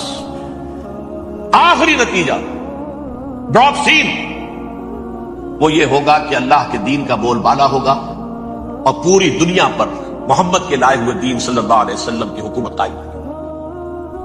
وہ گویا قیامت کی تمہید ہوگی، اس کے بعد بس قیامت آئے گی، کیونکہ مقصد کائنات، تخلیق کائنات پورا ہو جائے گا. پوری مخلوقات کے اندر مقصد تخلیق، کلائمیکس آف کریشن محمد الرسول اللہ صلی اللہ علیہ وسلم، دین کی تکمیل محمد الرسول اللہ صلی اللہ علیہ وسلم. اور اس خلافت عرضی کے لیے جو حضرت آدم کو خلافت دی گئی تھی، جب اس میں وہ خلافت پوری دنیا پر قائم ہو جائے گی، اس کا مقصد پورا ہو جائے گا. And that will be the beginning of the end. اس کے بعد قیامت. آخری نتیجہ تو یہ نکلنا ہے. اس سے پہلے سزائیں ہمیں بھی مل رہی ہیں، اور یہاں میں کانٹے کی بات جو چھوڑ گیا تھا اس کو بیان کر دوں. اللہ نے اس مغضوب علیہم قوم کو، اس ملعون قوم کو کیوں اب تک چھوٹ لیے رکھی؟ میں بتا چکا ہوں یہ بڑے عذاب کے مستحق ہو چکے تھے حضرت عیسیٰ علیہ السلام کے زمانے میں. چھوٹ دی ہے ابھی تک ہے، بلکہ ایک مرتبہ ابھارا ہے. 1900 برس کے بعد ابھرے ہیں یہ. بالفور ڈیکلریشن 1917، سن 70 عیسوی کے بعد، تقریباً 1900 برس، 1850 برس تو ہے کم سے کم. پھر creation of Israel 1948، 1967 extension of Israel, یروشلم پر قبضہ. یہ سارا جو ہے کیوں ہے؟ اللہ تعالیٰ اس خیر امت محمد صلی اللہ علیہ وسلم، اس کے بہترین حصے کو سزا ان ملعونوں کے ہاتھوں دے رہا ہے. کیوں؟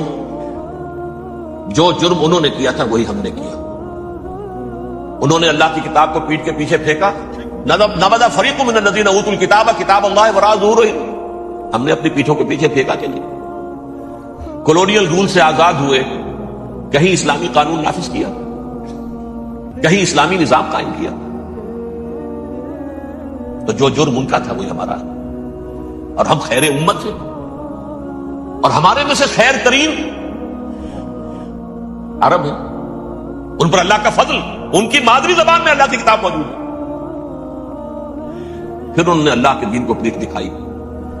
جو ملک آزاد ہوا کولونیل رول سے، یا اس نے قبلہ کر لیا اپنا ماسکو کی طرف، یا کر لیا واشنگٹن کی طرف. کسی نے مکے کو قبلہ بنایا. یہ بدترین سزا ہے. ویل للعرب من شر قد اقترب.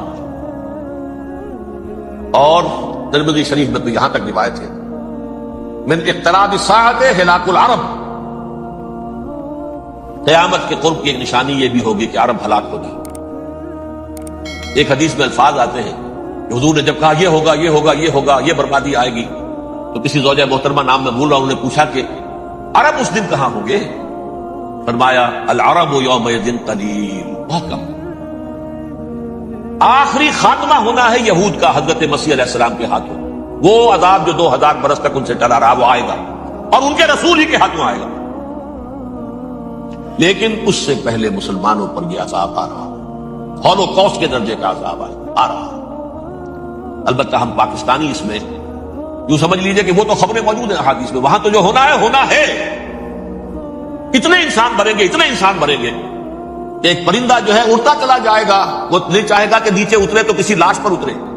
اسے جگہ نہیں ملے گی زمین خالی کر کہیں اتر سکے. تھک ہار کر گرے گا، مرے گا تو بھی لاش کے اوپر گرے گا. یہ الفاظ صلی اللہ علیہ وسلم. الملحمۃ العظمی الملحمۃ الکبریٰ، یہ لاسٹ کروسیڈ. ٹرمپٹ اخبار نے، میں اس کا فوٹو سٹینڈ بھی کبھی آپ کو دکھا دوں، ویسے میرے ساتھ ہے وہ رسالہ ٹرمپٹ. دی لاسٹ کروسیڈ، اس کی تیاری ہو رہی ہے. وہ الملحمۃ العظمی اور ملحمۃ الکبریٰ جو ہے وہ آنے والی.